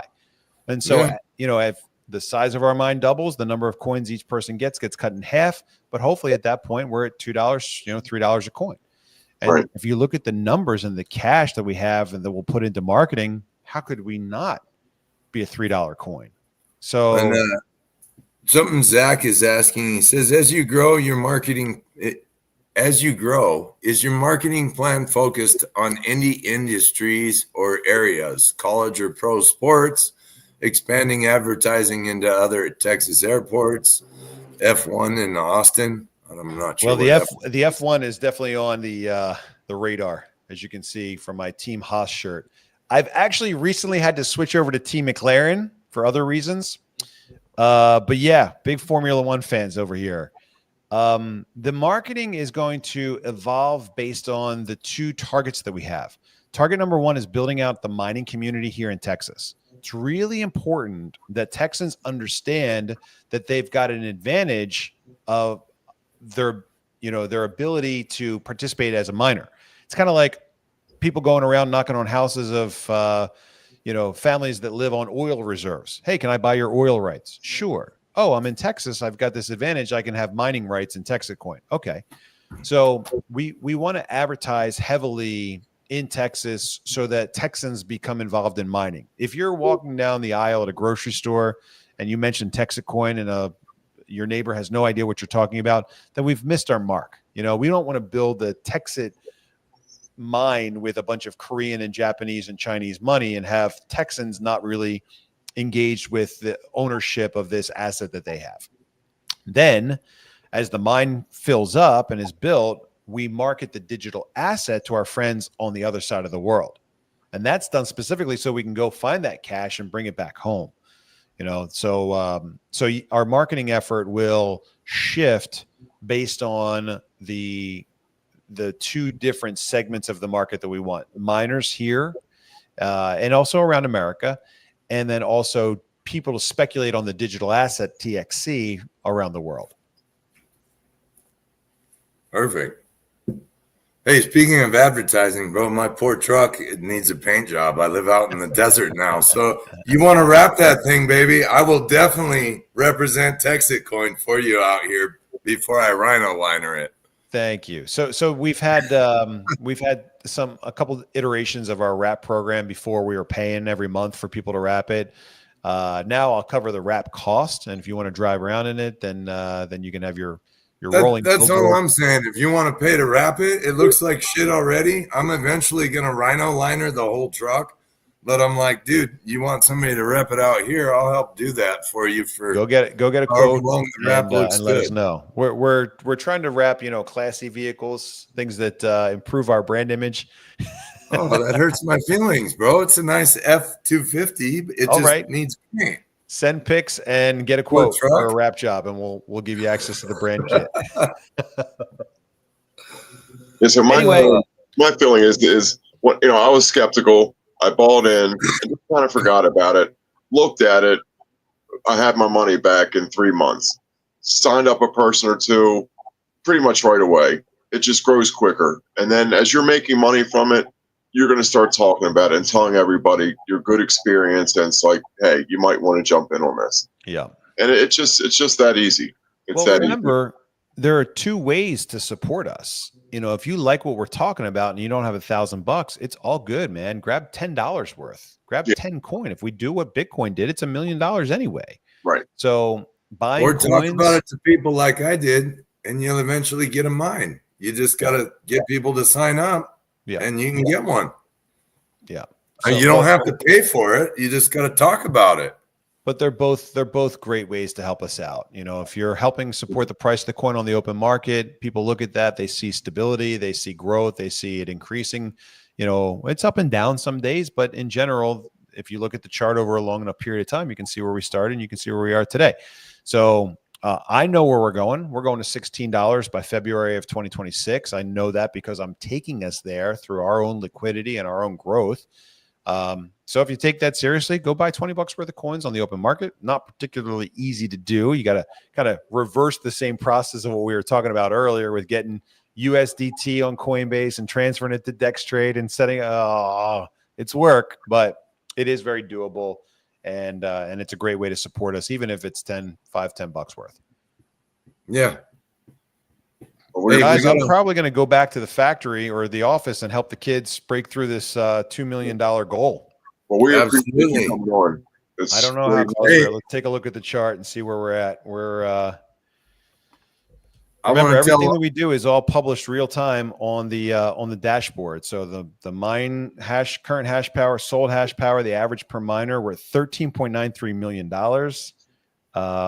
For the week, we're at 1.731 million. I don't know if we're gonna hit two. We got a couple talking about it. Maybe they'll jump in before it's too late. Well, it's not that. We've got Right. right now in the queue. I don't know if you can see this, but we've got 218 people in the pending category that are waiting to be put in. Right. Yep, that's some of mine. So if we put those in, we will break past the 2 million. It's just a question of whether or not the fingers will outlast the sleep. Will you send the cold storage coin to Australia? I was just going to ask that. So here's the deal with that. The answer is officially no. Could you send it to me and I could send it to him? You could, but it's not a good idea. You know, shipping internationally is never fun. Well, I ship anyway. And I see. But could he load it? I could send him an empty coin and then he could load it to. That's a safer bet because we activate the coins as soon as somebody signs up and pays. Okay. If we put a coin in the mail and it gets stuck in customs for 30 days and then we got to replace it, it was all fun and games when we were at 2.8 cents. Right. Now replacing 200 coins is $200. Right. And that comes out of our own pocket because I don't have extra coins. Yeah. So we encourage you to set up a TXC wallet first, download the app, and then we can link your app on your phone directly to the mine output. Okay. So the coin, we did the coins because, we're, like I said, we're bringing a bunch of people that are getting into crypto for the first time. So instead of trying to download the wallet and get the thing set up, hey, I'm just going to send you the coin. Your job is to not lose the coin. Lock it up in your safe. It pays out to the address that's on the back of the coin, and that's it. Right. So if now that we're getting a little more advanced and some of our tools have matured, download the TXC wallet. We'll link your wallet to the output of the mine, and then you're ready to go. Okay, so you don't really need the coin then. You don't need the coin. Okay. You don't need the coin. And we've got a bunch of them in Australia. We got a bunch of them in New Zealand. We're sending boxes of them down there now because we do have some good growth. No, I thought you had to have the coin in order to get your app online running. No. So my wife signed up, I don't know, 2-3 weeks ago. I think she's waiting for a coin. Probably. We've just mailed out like 1,000. Right. And so out of stickers. These stickers, I bought 500,000 stickers when I first started making cold storage coins, and these stickers are totally cool. And we're now completely out. We had to buy more stickers. We bought a couple 100,000 more stickers now. Nice. So we're going to go full speed ahead into cold storage coin production. This is a product that I've made them. I've made a lot of them, but I've never tried to market them. Now all of a sudden I can't keep up. Right. So here I am going into mint number 4. So tonight we're very fortunate, everybody. Rob is a very busy man, and for him to come on here with all of us is definitely, he was just in Vegas, and if you watch that video, it was a big, huge extravaganza, and yet he's here on Friday Night Feast with all of us. No, you guys are great. Remember, this is my people. This is he where cares about the whole community. And the only reason I'm here today is because in 2008, Satoshi Nakamoto went digital. I went physical. Crypto kind of had it. They had it right. I don't think I did anything wrong with the open currency standard and the idea of, honest money. But the physical characteristics of the precious metals made it so that it could not scale the same way crypto could. And so now today, I'm not admitting my error. I'm just realizing that if I want to be successful in accomplishing the goal of honest money, that I've got to use tools that people are comfortable using. And that today is an app on the phone and a cryptocurrency. Right. But it's a real honor and a pleasure to be here. Thanks, guys, for inviting me back. Thank you so much. Hey, thank you, Rob. I appreciate it. Take it or leave it. We're doing something. We're having a blast. We're getting people off the sidelines. We're getting them into the game. We just got back from Vegas. We've got a trip now scheduled for Hawaii at the end of next month. And, Pete's invited on that trip. Our TEXIT Rangers are invited to come out and be great ambassadors of our brand and share our message of, like I said, free trade with all and honest money. and it's a message that people want to hear. So, well, just getting on here to talk about it, answer some of these questions that are a lot of the ones I've been asked, and those are very few, but they're a big question for people. So truly appreciate your time in doing that, Rob. my And pleasure. thanks for the opportunity to be on the rocket ship with you, man. Hey, I hope you guys are having as much fun as I am. Yeah, we're all this learning is gonna be a together. lot more. We're doing something fun and getting conversations going and making us new friends where we would have never expected. So let's keep it going. Certainly appreciate it. Share the story, and I'm looking forward to coming back again and having our next update. Sounds Right good. on. Appreciate it. Thank you so much, Rob. All right, talk to you. Bye. Everybody- Alrighty, have a good one. Sorry, we're going to be running some mines for TEXIT coin. Hey, Some wheels for TEXIT coin mines. And everybody on here right now, We really appreciate you. biggest a night of viewers we've ever had. We got 108 people on here right now. Everybody smash that like button for us, please. And thank you very much for your patience on being on here. And we hope that it also helped answer a lot of questions for you guys about TEXIT coin. And moving forward, like I say, after we're done with the live, or even right now, you can start DMing myself or Ricky. We can help get you set up with Pete and get you guys signed up if you'd like to. How do you start getting your investment back? Well, David, it automatically just starts. So Yeah, once you sign up, it just automatically goes right to your account. So Yeah. he's showing you the coin. We all have coins here in the U.S. It just goes to that coin. You just grab your phone and your TEXIT app. I got one right here. Just click this app. Your thing pops up. And just like that, you can see what the price is. It's 102,362. It's that simple. It's that simple. So if you guys have questions, please message myself or Ricky after the live. We're going to get into some sales now. We are going to do our give back giveaway. Also, real quick, while we have so many viewers, you guys, we have a huge auction up for the Behringer Family Fundraiser. There is a ton of bitchin' items that so many artists and group members have donated in trying to help raise funds for that. Please grab some spots. We are intentionally not running breaking wheels all this week, and we will not be next week as well, due to the fact that there is large value in those items. And not that we don't appreciate everybody's generosity. Of course we do, and we are 100% grateful, but we'd like to see that grow even more if we can. So please, tons of items to win. Next Sunday night, we are going to spin for all of those Sunday 4 p.m. So we're going to make just a day or an afternoon of doing all the giveaways. So there'll be there's 20 a week from this over 20 some odd items that are great. You guys can look at the post. Bitchin' items already posted up, donated by everybody, and there may be even more. But either way, opportunity to win some great stuff. They're $10 spots, and that would be hugely appreciated by the Behringer family. So please remember to check that out. Oh my God, we're growing even more. 122 viewers. Right on, guys. Thank you, guys. That's killer. So anyway, yeah, that being said, we hope that helped answer a lot of questions for you guys with TEXIT coin. And,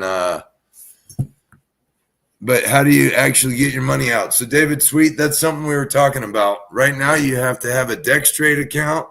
You're going to load your coin onto, trust me, I don't understand all this myself, but basically you load it onto DexTrade, you sell it, you transfer that to Coinbase, and you can cash out from Coinbase, if I understand that correctly. Yes, you can do that. And then you can also just sell it to somebody. Like say the guy above you wants to buy $100 worth. You can then sell him $100, just transferring it from your app to his app. Absolutely. Very simple.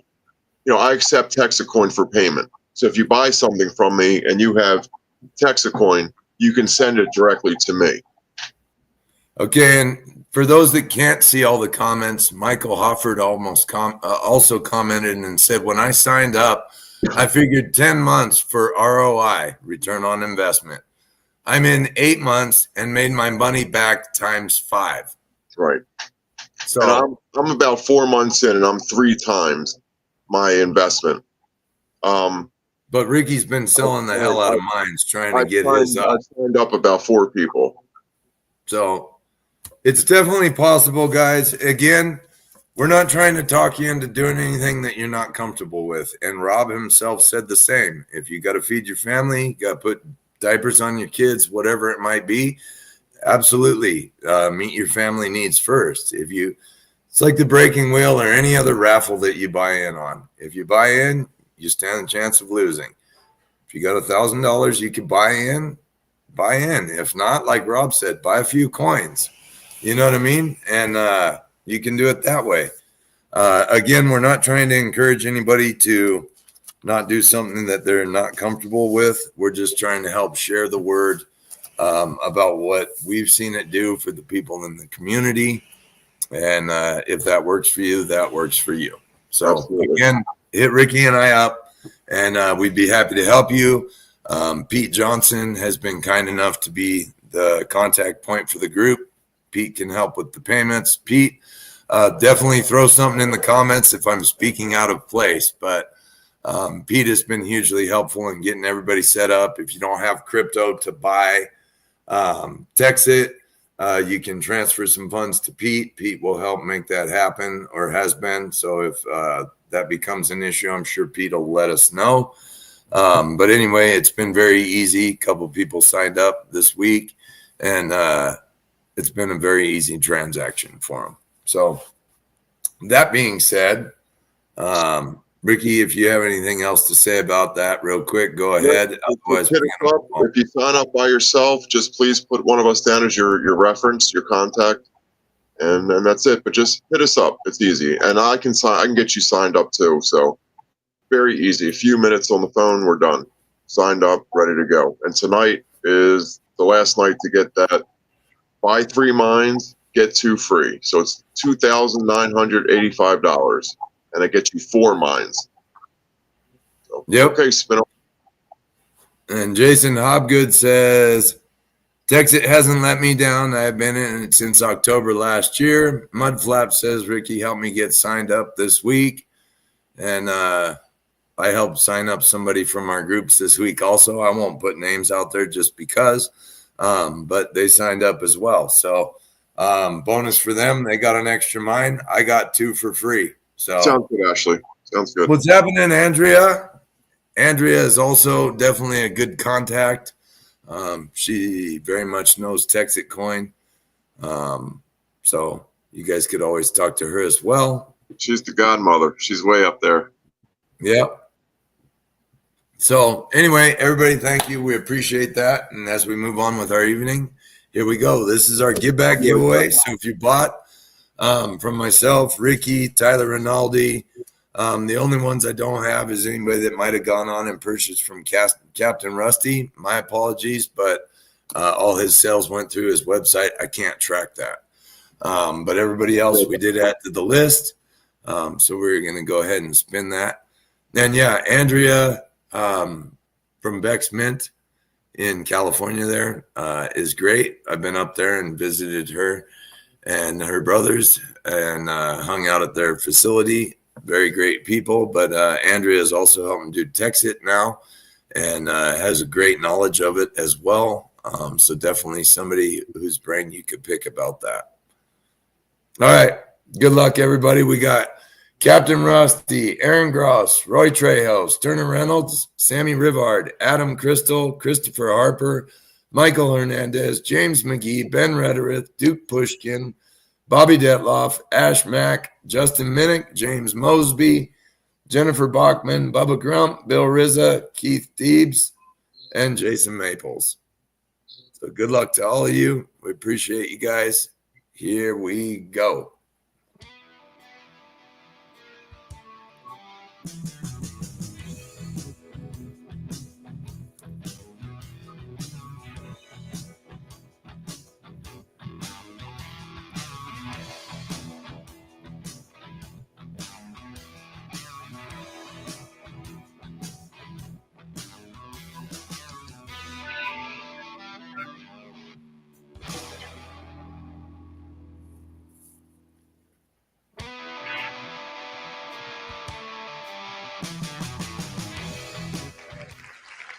Sammy Rizard. Congratulations, Sammy.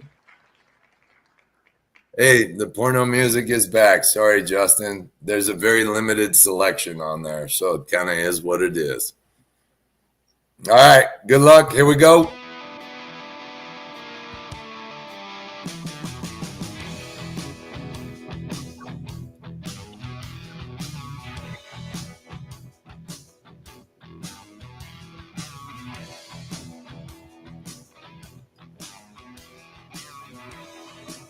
Although we're going to spin this wheel about 30-something times next Sunday.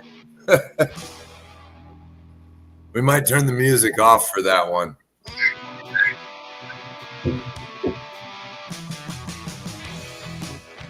Jason Maples. Congratulations, Jason. Congratulations, you too. Not on. Oh, you leaving us already, Brandon? That's terrible, dude. Yeah, he's got another live to do. Yeah. Everybody's saying. All right, let's move on. Yeah, right. Too funny. Okay, what do you think? What's for tonight? What? Show what you have. Ricky, Show that golden gem. don't rush me. You're always so negative. All right. So we got a couple items tonight. To start us off, I think we'll go ahead and kick it off with this guy here. This is serial number 1. I don't know that I'm going to make more of these. I'm not going to commit to not making any more. But it's serial number 1, 2.72 ounce. Made this last week. Little 3D Grim Reaper head. Oh, why do I got Ricky sitting on here with me? I don't want you. I love you, Ricky, but goodbye. Oh, come on, focus. There we go. So this was clay cast, hand detailed. Come on, stay focused. Too much shit in the background. Yeah, too much shiny silver. Yeah. Very cool piece. All right, so we're gonna go ahead and auction that guy. It's we're gonna start it at $90. 2.72 ounce started at $90, so right around spot. Don't let me down, y'all. Oh, come on.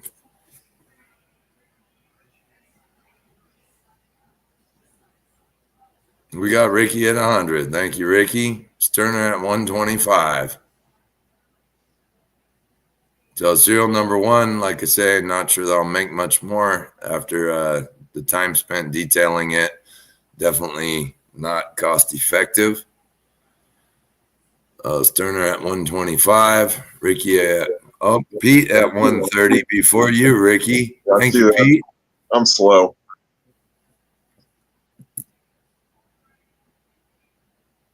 That's going to end up being a one of a kind. Most likely.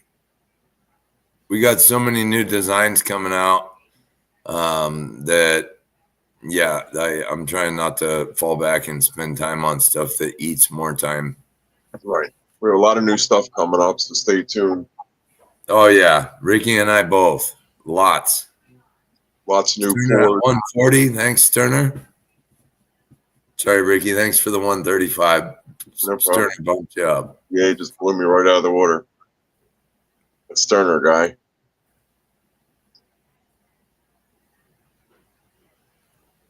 All right. Sterner at 140. Going once.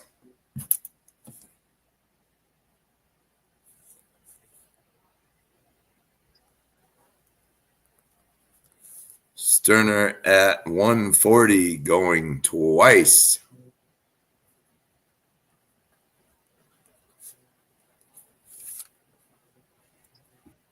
Sterner at 140 going 3 times.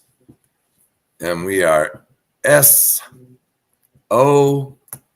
Y'all shit out of luck because Sterner got it. Thank you very much, Sterner, Ricky, Pete. Appreciate it, guys.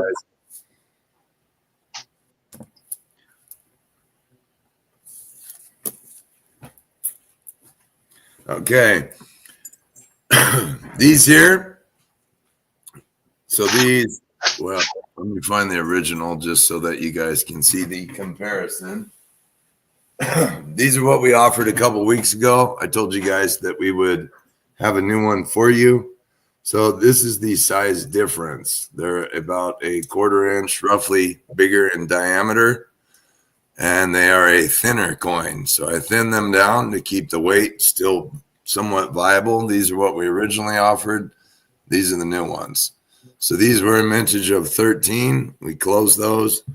I told you guys we were making a slightly larger one. So this is a larger circumference. You get a little bit better of the image there. I mean, not that the other ones turned out bad, but these are going to be a mintage of 30. These will be a buy it now 85. They're right around a 1.30 ish. So I'd say probably 1.20 to 1.30 in weight finished. So they'd be a buy it now 85.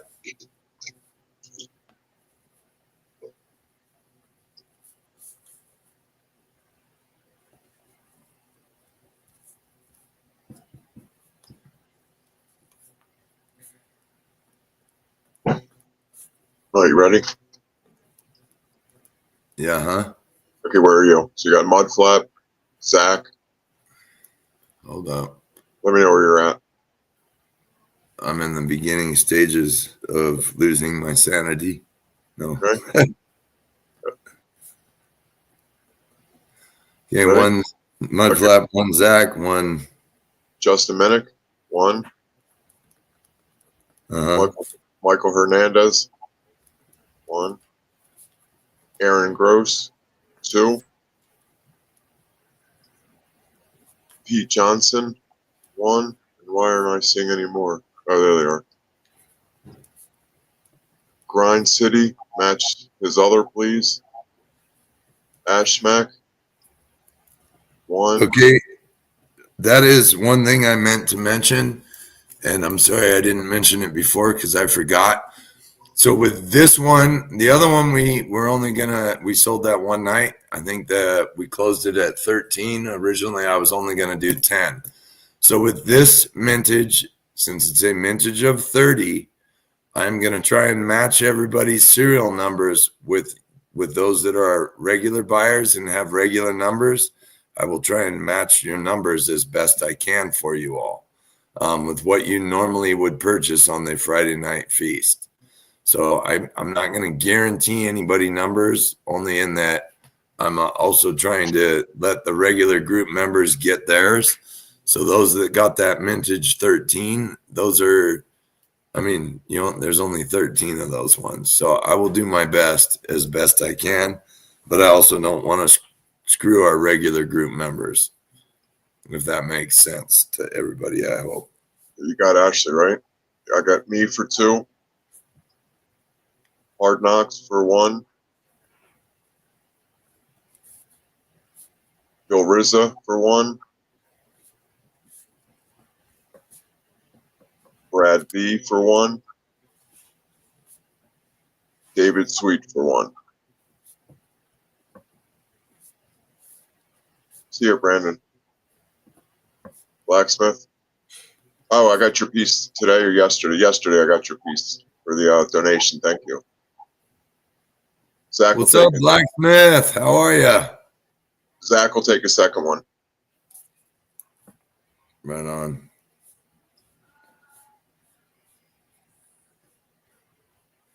Oh, Zach designed these. This is Zach's design. See. Aaron will take one to match his last number too. Ian. Hartshorn. What's happening, Ian? All right. Thank you all. We'll set that there. All right. These are buy it now 70. I've advertised this multiple times on here. This is our 2024 Trump because this isn't working. And then on the back, it says barely living 2024 election ballot bar. There's different choices. Oh, sorry, I got distracted there. These have been a buy it now 70. It has not moved. If anybody would like this tonight, I will take a buy it now of 60 on it. I would like to see it go to a good home, but it'd be a buy it now 60. If anybody would like this tonight, I believe this is, I think it's serial number 10, if I remember correctly.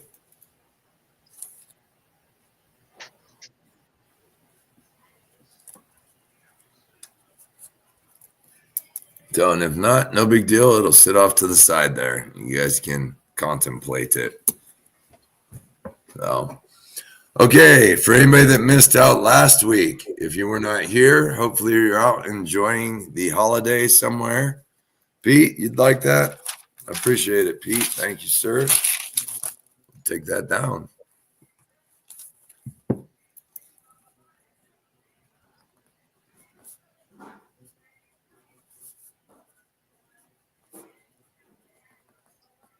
Okay.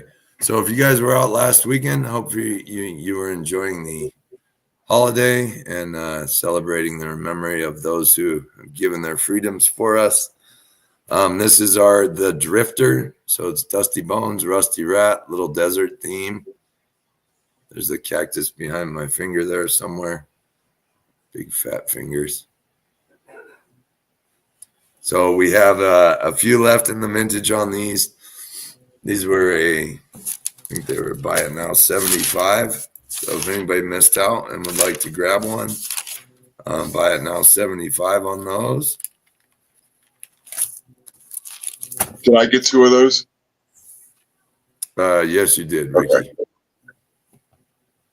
I just don't know who all we did or didn't get last night. Right. Yeah, Zach, we could definitely talk. Okay, got Bobby for Dumps for 1. Zach for 1.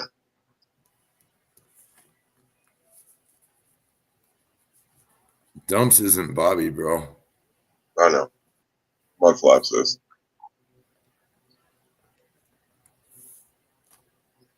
Yeah, Zach, it was a badass design, man. All those ones that Zach was sharing in the group were great. Unfortunately, I have not been able to get them all created as of yet.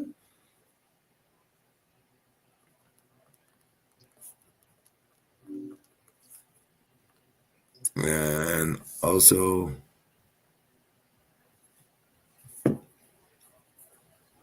did Justin Minnick get one? Yes, you did, Justin. I got you. Yeah, thank you.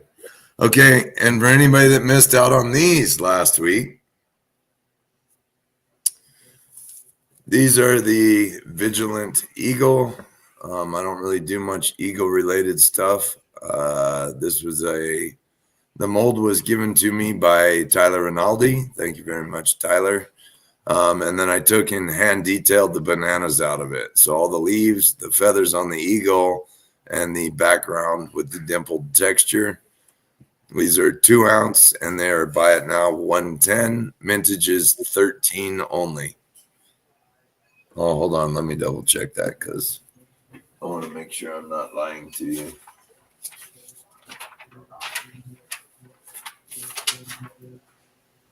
Yep, mintage 13 only. So if you'd like one of those, these are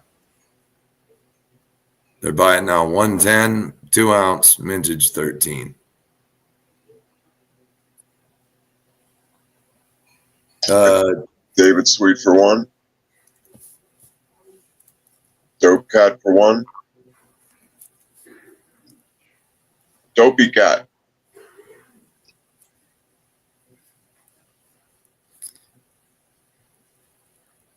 Thank you, David. Thank you, Dope Cat.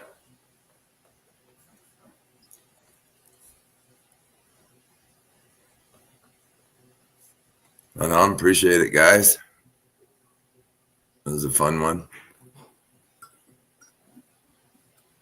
Okay. And then we have a newbie for this week.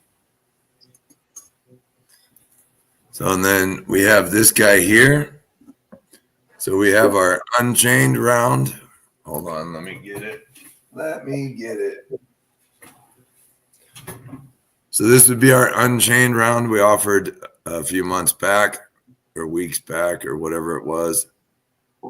So where the rat's free and hanging out. This week we're offering the trapped design. Chained up and trapped, held in place. So these are a buy it now 75 also.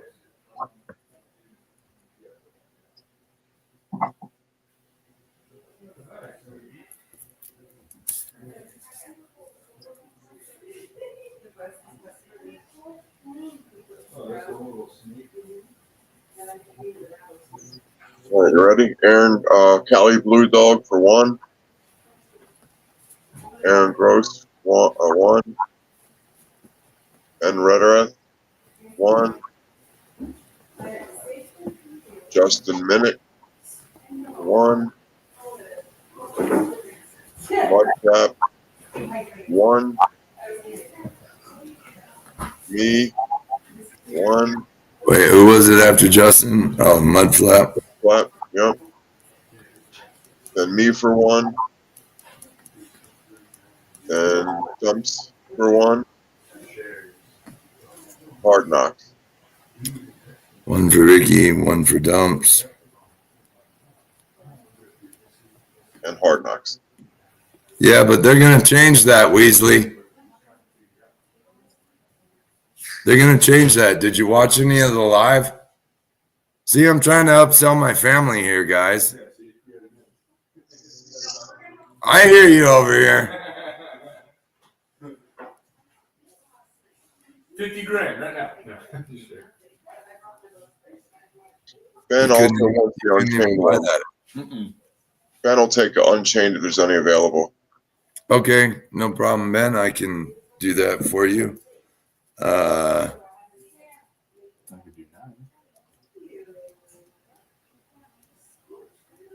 No problem, Ben. I got that written down for you. What do you got, Ricky? You got something over there? Yep, I'll do an auction. All right, let me put you up on main screen. 1 sec, Ricky.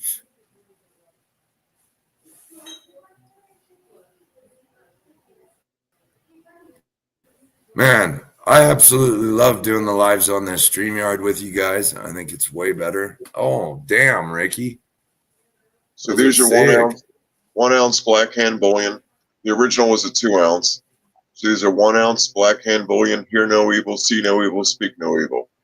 Winner's choice. You get the red or the blue. What are you starting them at? He's going to start at 100. Now you're betting on 1. And what is it? 1 ounce? 1 ounce starting at 100. Very good price.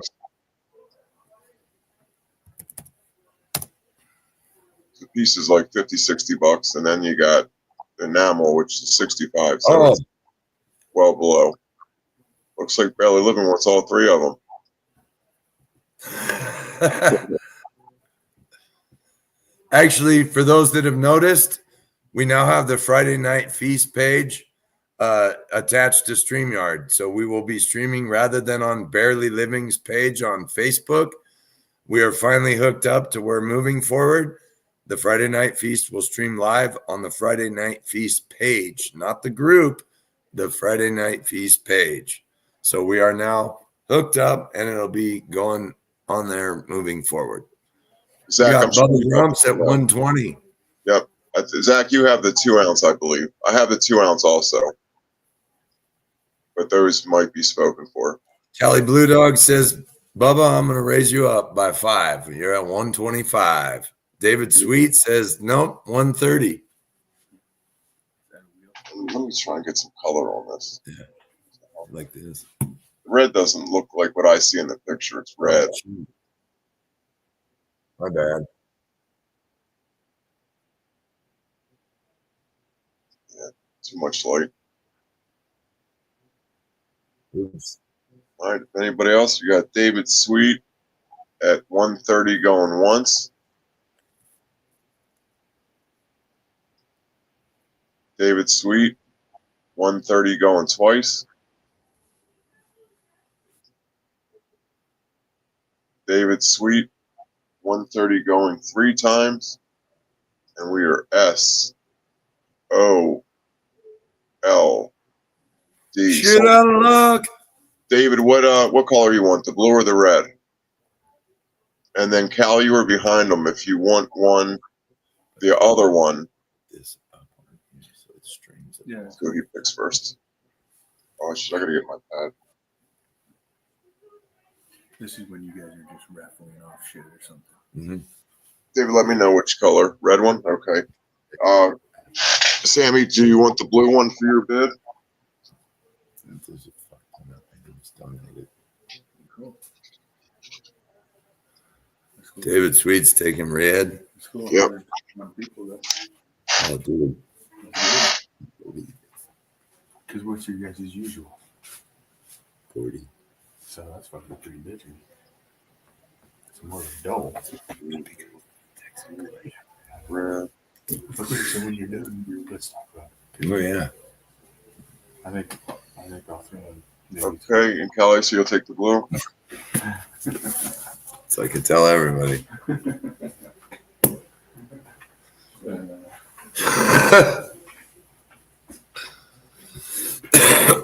Hey, it's not a bad thing as long as I can get my money back.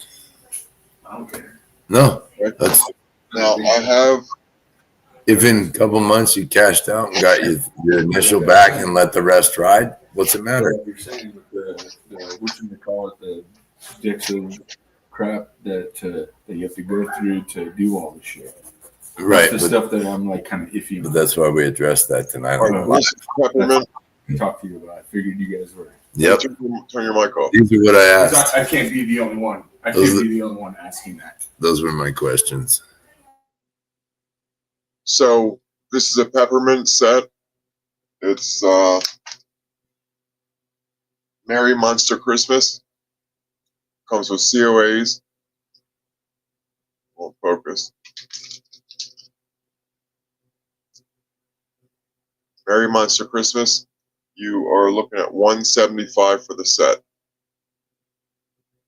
If anybody wants that, just let me know. I have a couple more I'll show you real quick. But Merry Monster Christmas, the peppermint, $175 for the set. It's not far off from release price. Did you mute me? I did. You fucker. Well, you were pretty loud. I have the Halloween set, Monster Bash, same deal. Man, I wish I could afford both those. Jamie Troy's work is so limited. $175 a set, and they're both limited to like 30. This one's 23 actually, limited to 23, and so is the other. Zach, which set is that, Zach? I'm sorry, Zach has a buy it now 175. Let me know which one, Zach. So we got the Christmas and the Halloween. They're both limited to 23 sets. Both matching number sets. Both 175. The Okay. Xmas. Okay. Anybody for the Halloween? 175 also.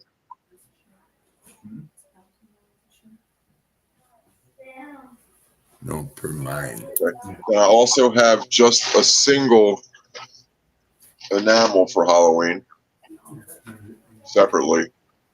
That'll be 110. Doesn't want to focus. You take both of them? Okay. So I have one single left.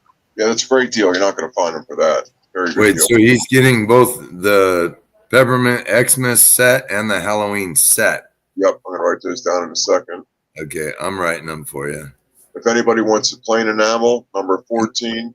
And that's 175 for both sets, correct? Each set. So Okay, just kept checking. Yep. I didn't know if the price was different. So then that's Halloween. Yep. Halloween and the Christmas. You write that down real quick. It's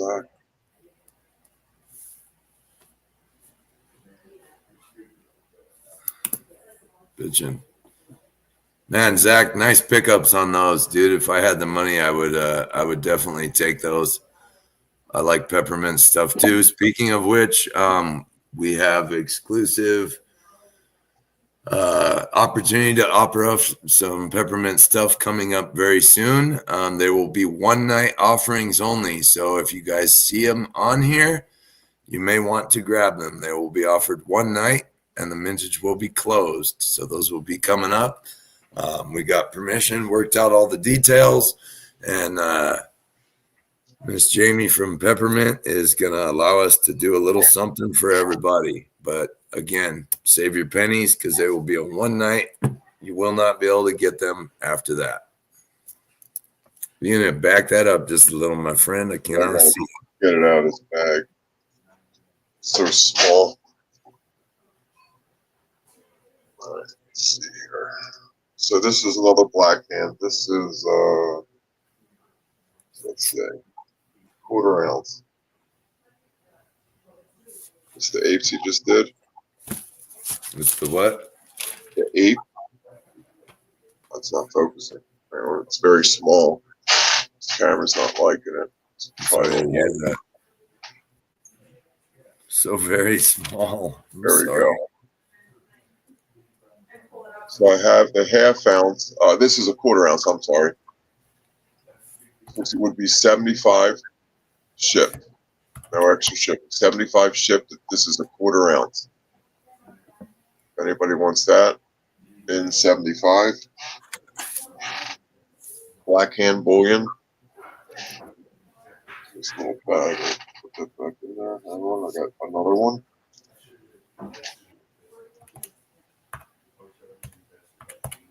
Then we have the same deal. Just get in the bag. Oh, shit.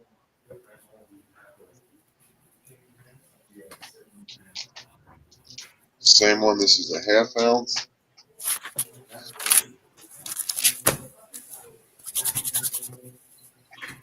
This would be 85.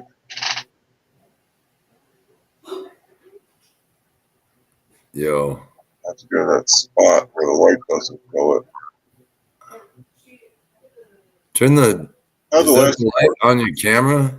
Yeah, that's the camera light. Can you That's tilt how the that? other one showed up. Yeah, you're gonna. I mean, that's the only way to see it.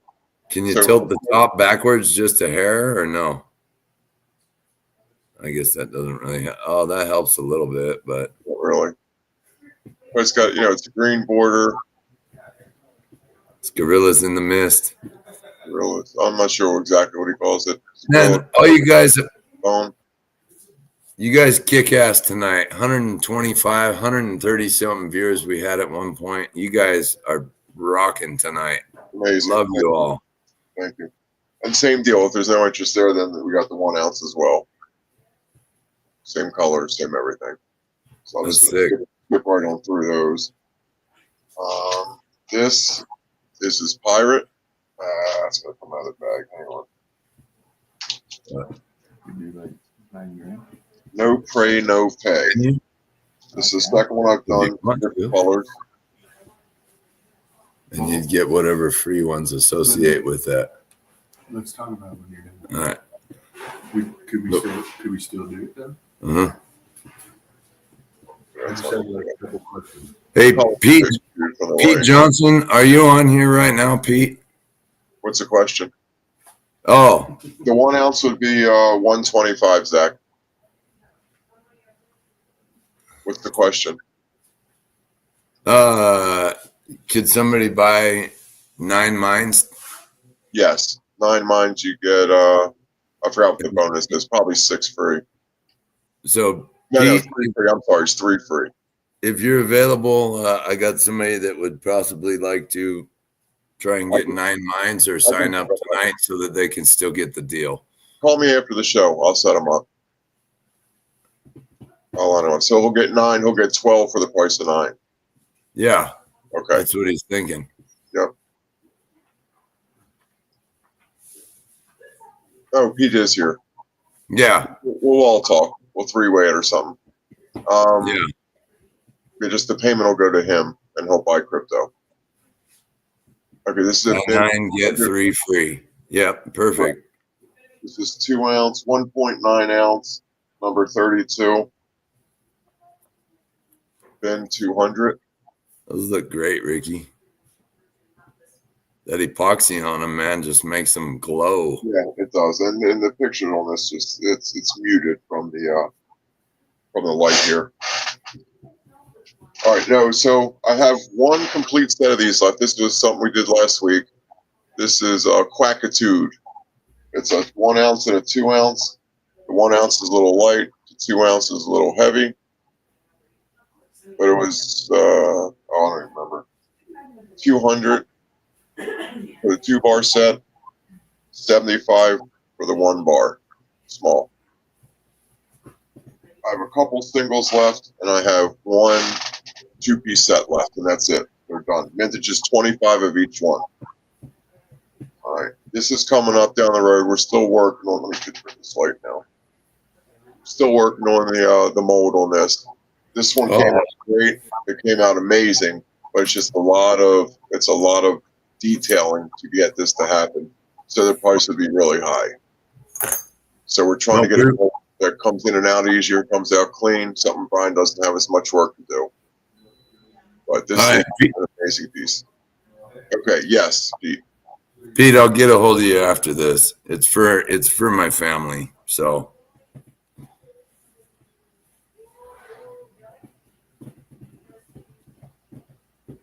Thanks, Sammy. yeah, there's I just lost my train of thought. Shit.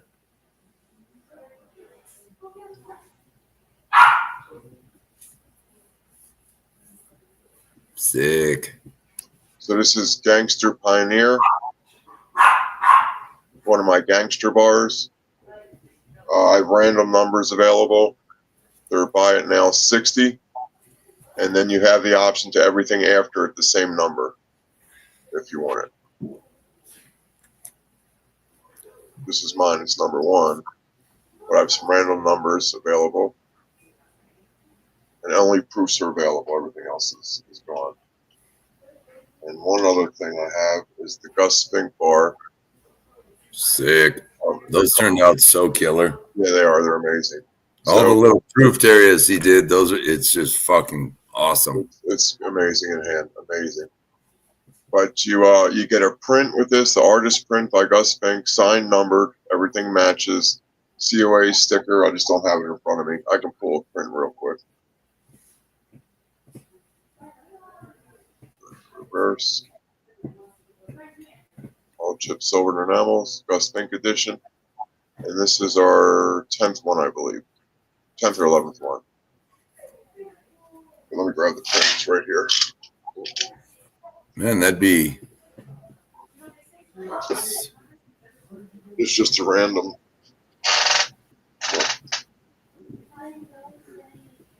Comes with the print. Is that Gus Fink new? Bill Rizza, that's the most recent one that he's done of the Gus You should Fink. have it. You should have it.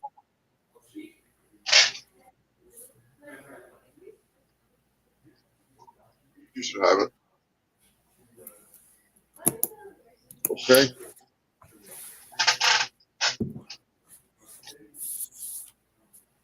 Yeah, Bill. It's the new one. I'm sure you have it. It's the Winning, called Winning. And then these are 95 for the sets. $6 shipping.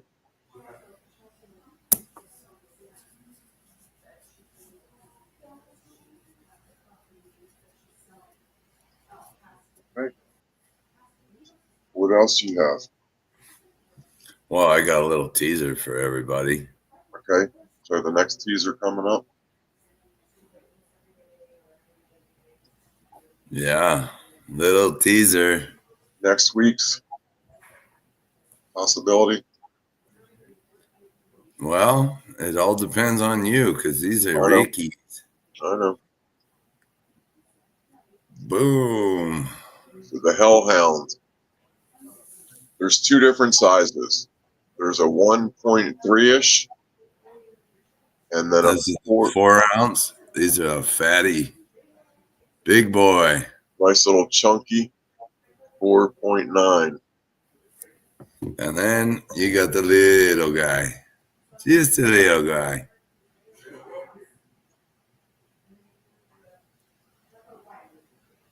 But so that everybody can collect them, there'll be a couple of sizes. Also, a little chunky one.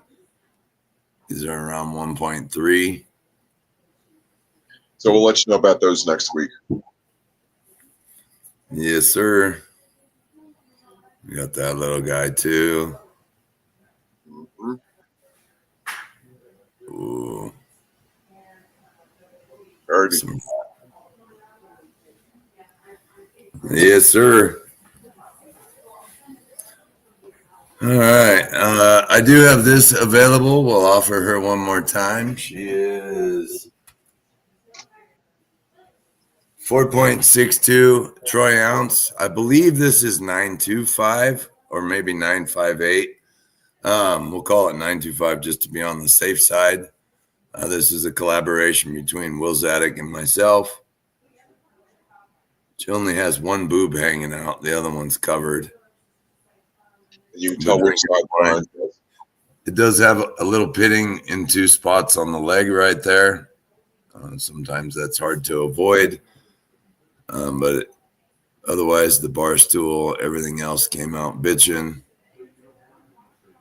So, and I'd be able to buy it now $450 on this.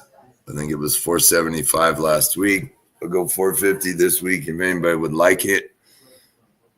I got to go to the dentist again soon, so time to sell some more stuff. But if anybody's interested in that one, I'd do a buy it now $450 on that. And if anybody's got any interest in the ants on scaffold in the background there, all 999 handcrafted work. The ants are soldered to the scaffolding, the whole setup. I'd let it go for $2,000. So it's not about the weight. It's about the time and the effort in the handcrafted of the piece. But I would let that go also tonight if anybody was interested in that. So, and as always, if you see something you can ask, I may consider letting it go.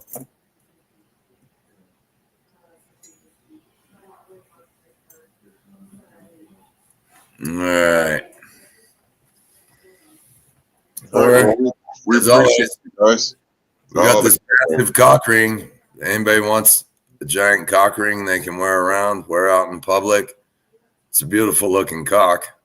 Very stunning, very impressive. Oh, that one. Appreciate it, Ashley. That was a fun one to create. I still need to hit up Casey Davis on that.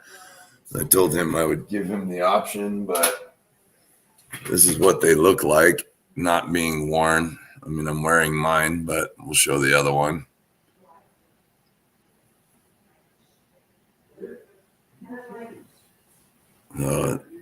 It's our skeleton cowboy with the raven sitting there, some cactuses, desert mountains, some skull heads on the back of the band.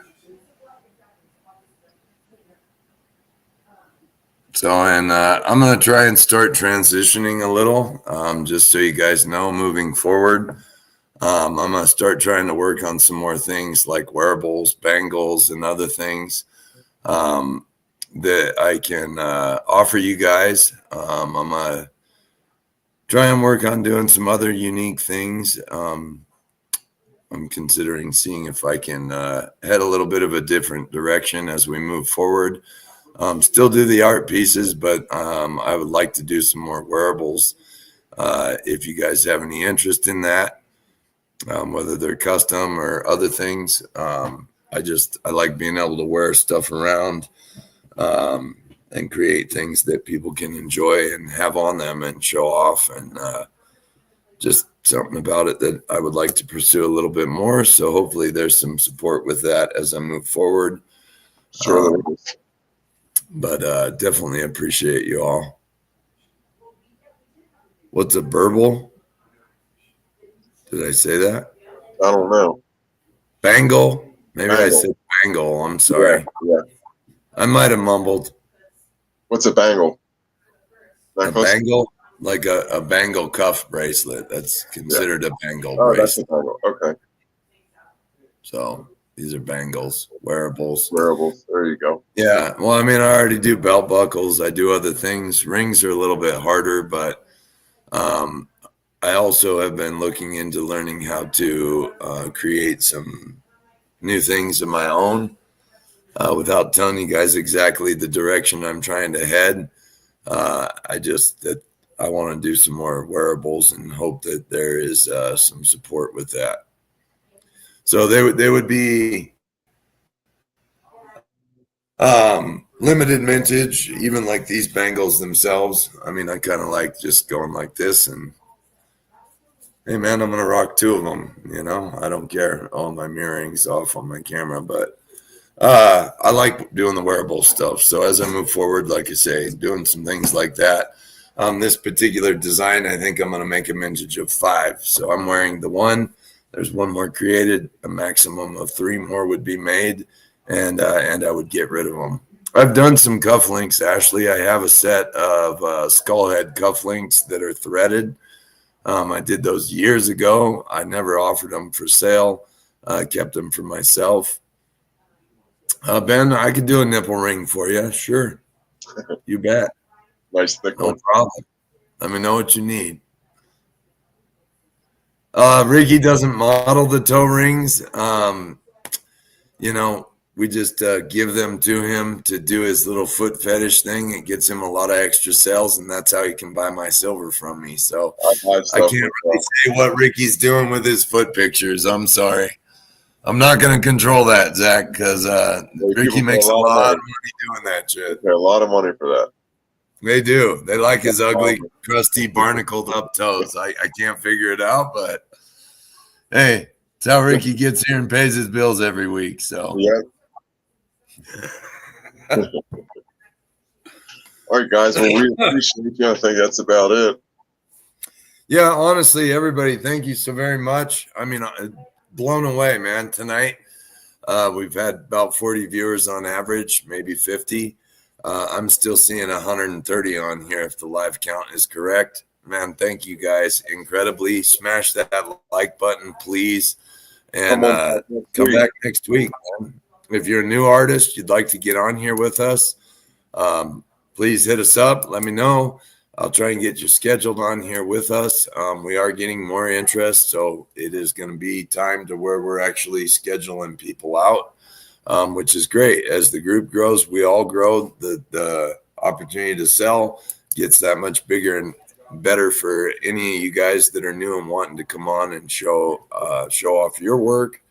But that's the whole goal, is to create a group where we can all do that together. Everybody's welcome. And a big shout out, man, to Eric Riedel, 814 Casting, and Jay Poors, Jay Antonio. Those 2 guys have been immensely helpful for both Ricky and I with creating molds and doing things and behind the scenes stuff. And again, that's part of what this group is, giving credit where credit's due, saying thank you to those guys for helping us keep producing things. And talk about guys that are, it's not about ego in this group. We all do great things, big, small, whatever. Everybody makes unique art, and that's what this group is for. It's to help support that art, and not just in that, but the other artists that are willing to help each other out and grow and expand and create things. And truly, guys, thank you so very much. It's what makes this group a great place, and just to have that kind of support amongst the other artists helping create things. Couldn't ask for a better group, and just the generosity. Not that they make it for free, guys. Don't think that. You could hit them up, and they're happy to help for a design fee and whatever. But just to not have to scour out there and find somebody that can actually print a decent mold and do whatever, but to have some guys right here in our group that are willing to do that kind of stuff. Thank you so very much, guys. Truly appreciate that. Yep. So moving forward, Ricky, I appreciate you, man. Thanks for always being here. I appreciate you as well. and all the projects. I mean, Ricky definitely helps keep me busy, guys. And thank you for supporting what him and I have been doing with the designs collaboratively and individually. Hugely appreciate it. And Pete Johnson, big shout out to you. Like we were saying earlier, Pete is kind of our Friday Night Feast group. Liaison. Our TEXIT coin liaison. Man. So Pete, I don't know if you like that, but that's where you've fallen in. So definitely Don't go to bed yet. That Pete is it's good to have go-to people so that people know the structure. And so in our group, it's great to have somebody that can help be that liaison for the TEXIT coin.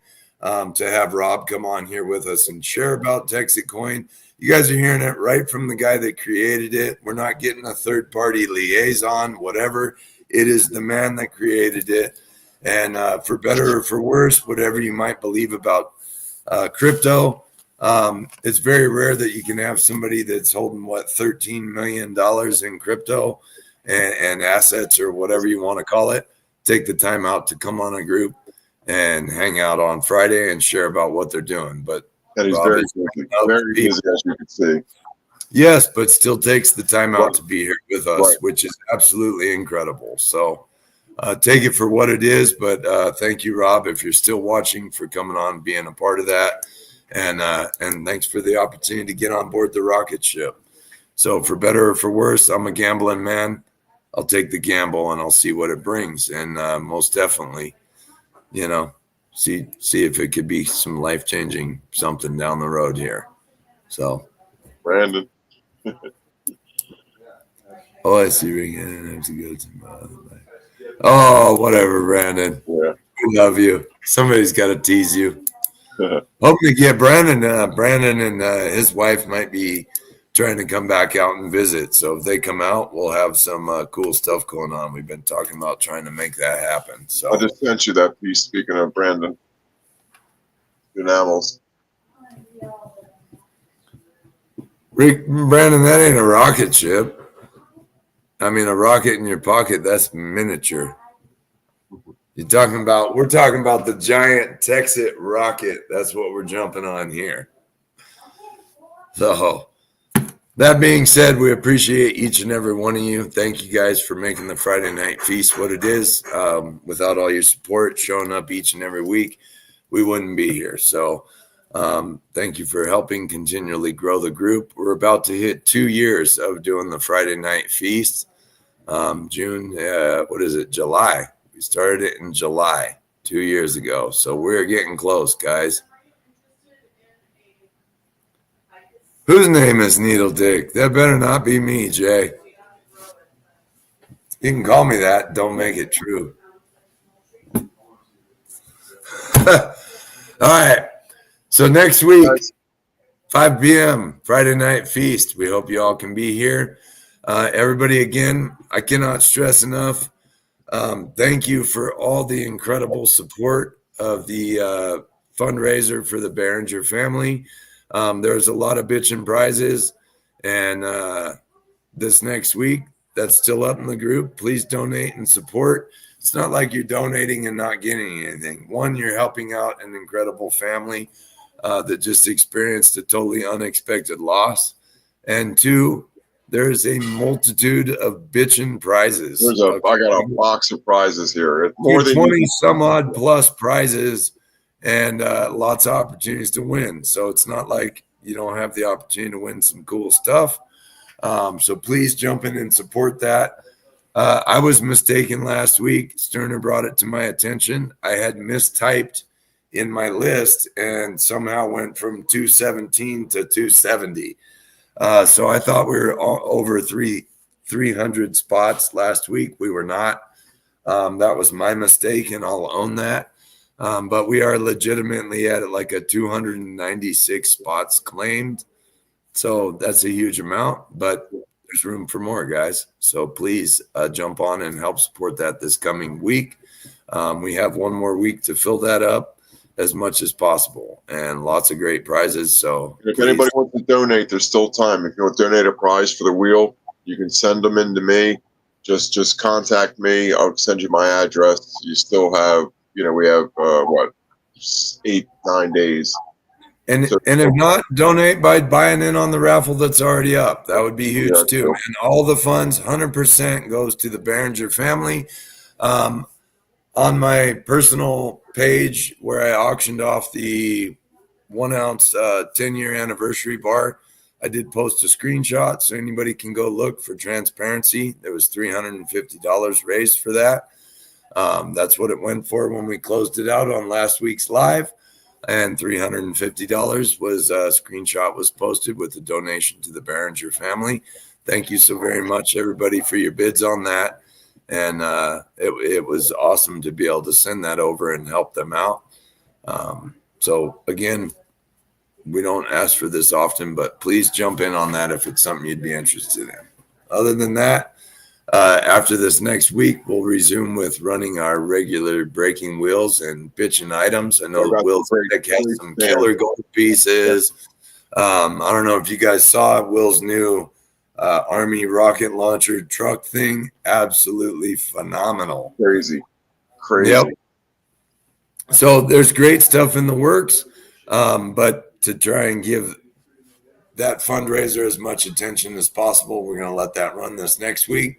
Then we'll get back to our other breaking wheels and things. So and there is an active wheel with a stand, a snake, and a bar maybe. That's up there. You just got to find it. It's buried. But I'll refresh that later on, and there's still some spots left on that one. So it's a Will's Attic stand, JC Metal snake prototype. Good stuff. No, the Gold Lovers got postponed, Jason Maples. Only because, like I say, we're trying to focus on the fundraiser for the Behringer family, and we just feel like that's most priority. So we wanted to really focus on that with all of the donations. There's a huge dollar amount in just the donations. Right. So with everybody's generosity in buying spots and everything, we want to just continue to focus on that, help the Behringer family out as much as we can. And after that, we'll get back to other wheels and things. Those can take away from focusing on that. And with everybody's generosity and their donations, we're trying to make sure that we can reach that value in donations given to the family. So we don't want to, saturate that or do whatever, by posting other wheels and things. After next weekend, we'll resume. Yeah, Ricky already had his posted, so that's why we still have that one up to fill. You guys are welcome to jump in on that if you'd like, but also please consider jumping in on the main huge breaking wheel. So there's a lot of prizes, great stuff. We will not run that next Friday. It'll be ran on Sunday afternoon. We'll start at 4 p.m. Pacific. And you do not have to be present to win. Everybody will get notified of what you win, but definitely join us if you can. We just feel like there's so many prizes we're going to have to spin for that rather than do that on Friday, we're going to bump it to Sunday. So right. Sunday the 6th, I think. June 6th. 8th. Okay, Friday is the 6th. Sunday is the 8th. June 8th we're spinning. Just to clarify. So again, huge night, everybody. Smash that like button before you leave. Brad V and Sterner have their live going on right after this on YouTube. Jump on and check it out. And thank you, everybody, for the tremendous support. To see our live grow from 40 viewers last week, we're still sitting at 126. You guys fucking kick ass. Thank you. You guys rock. Thank you. So give yourself a round of applause. And thank you, everybody, for making this group great. So truly appreciate it. I'll call you in a minute. All right. Not tonight. You've been in the hospital. Oh, shit, Brad. I hope you're okay. So prayers for Brad, guys. Not sure what's going on and whatnot, but lift Brad up if you would for whatever is happening. So thank you all. And thanks for your brother. Hey, you're welcome. And, jump on and follow MLZB, guys. Give them a like too. Follow on YouTube. They just did a huge Wounded Warriors project deal last weekend. Raised a lot of money for them. What's your total? Do you know yet? Hey, MLZB, I don't know if we've had the opportunity to connect yet, but thank you for all the tremendous support. Ricky has filled me in that you guys are absolutely gracious in promoting what we're trying to do here. So thank you incredibly for that. Truly appreciate it. Huge help. $118,558. And then it gets matched. Then it gets matched. Amazing job. And Veterans Day is next, so they have an event coming up for the Wounded Warriors Project. Veterans Day was November, maybe. I think it's November. Michael, wait till you see the piece we're coming up with for that. We're working on it now, actually. Yeah, Ricky's clued me in on helping with this next one, so I'm honored to help be a part of that. Thank you, Ricky, for that opportunity. Yep. And thank you guys for what you do for the Wounded Warriors community. That's hugely incredible. So you guys jump on, check out MLZB, check out Brad V. Smash the like button, guys. I don't know. I'm still learning how all that works, but smash the freaking like button. Subscribe. Friday Night Feast. And again, moving forward, Friday Night Feast will not be ran on the Barely Living Facebook page anymore. If you want to watch it on Facebook, please go to the Friday Night Feast page, not the group. Friday Night Feast page. It'll be live on there every Friday moving forward. Now that we've waited our 60 days on StreamYard here, everything's cohesive. So we're Friday Night Feast on Facebook, Friday Night Feast on YouTube, Friday Night Feast on Instagram. It's all cohesive. It's the page. There's a new Friday Night Feast page. Not the page. So, right. The StreamYard will not allow a group to connect. That's why we cannot use the Friday Night Feast group. The Facebook page will not allow everybody to be able to post and do whatever. So we're using the Friday Night Feast group for all our postings, our breaking wheels, whatever. Friday Night Feast page is basically so you guys can watch on Facebook. That's about it. See? So, trying to make it cohesive. See, he calls me handsome. Man, MLZB, you must have bigger glasses than Ricky. I'm sorry. He is kind of handsome in a old Santa Claus-y looking way. Yeah, in a Grinchy, Scroogey way. Yeah, more like Grinch or Scrooge, most definitely. Well, we appreciate you all. Thank you so much.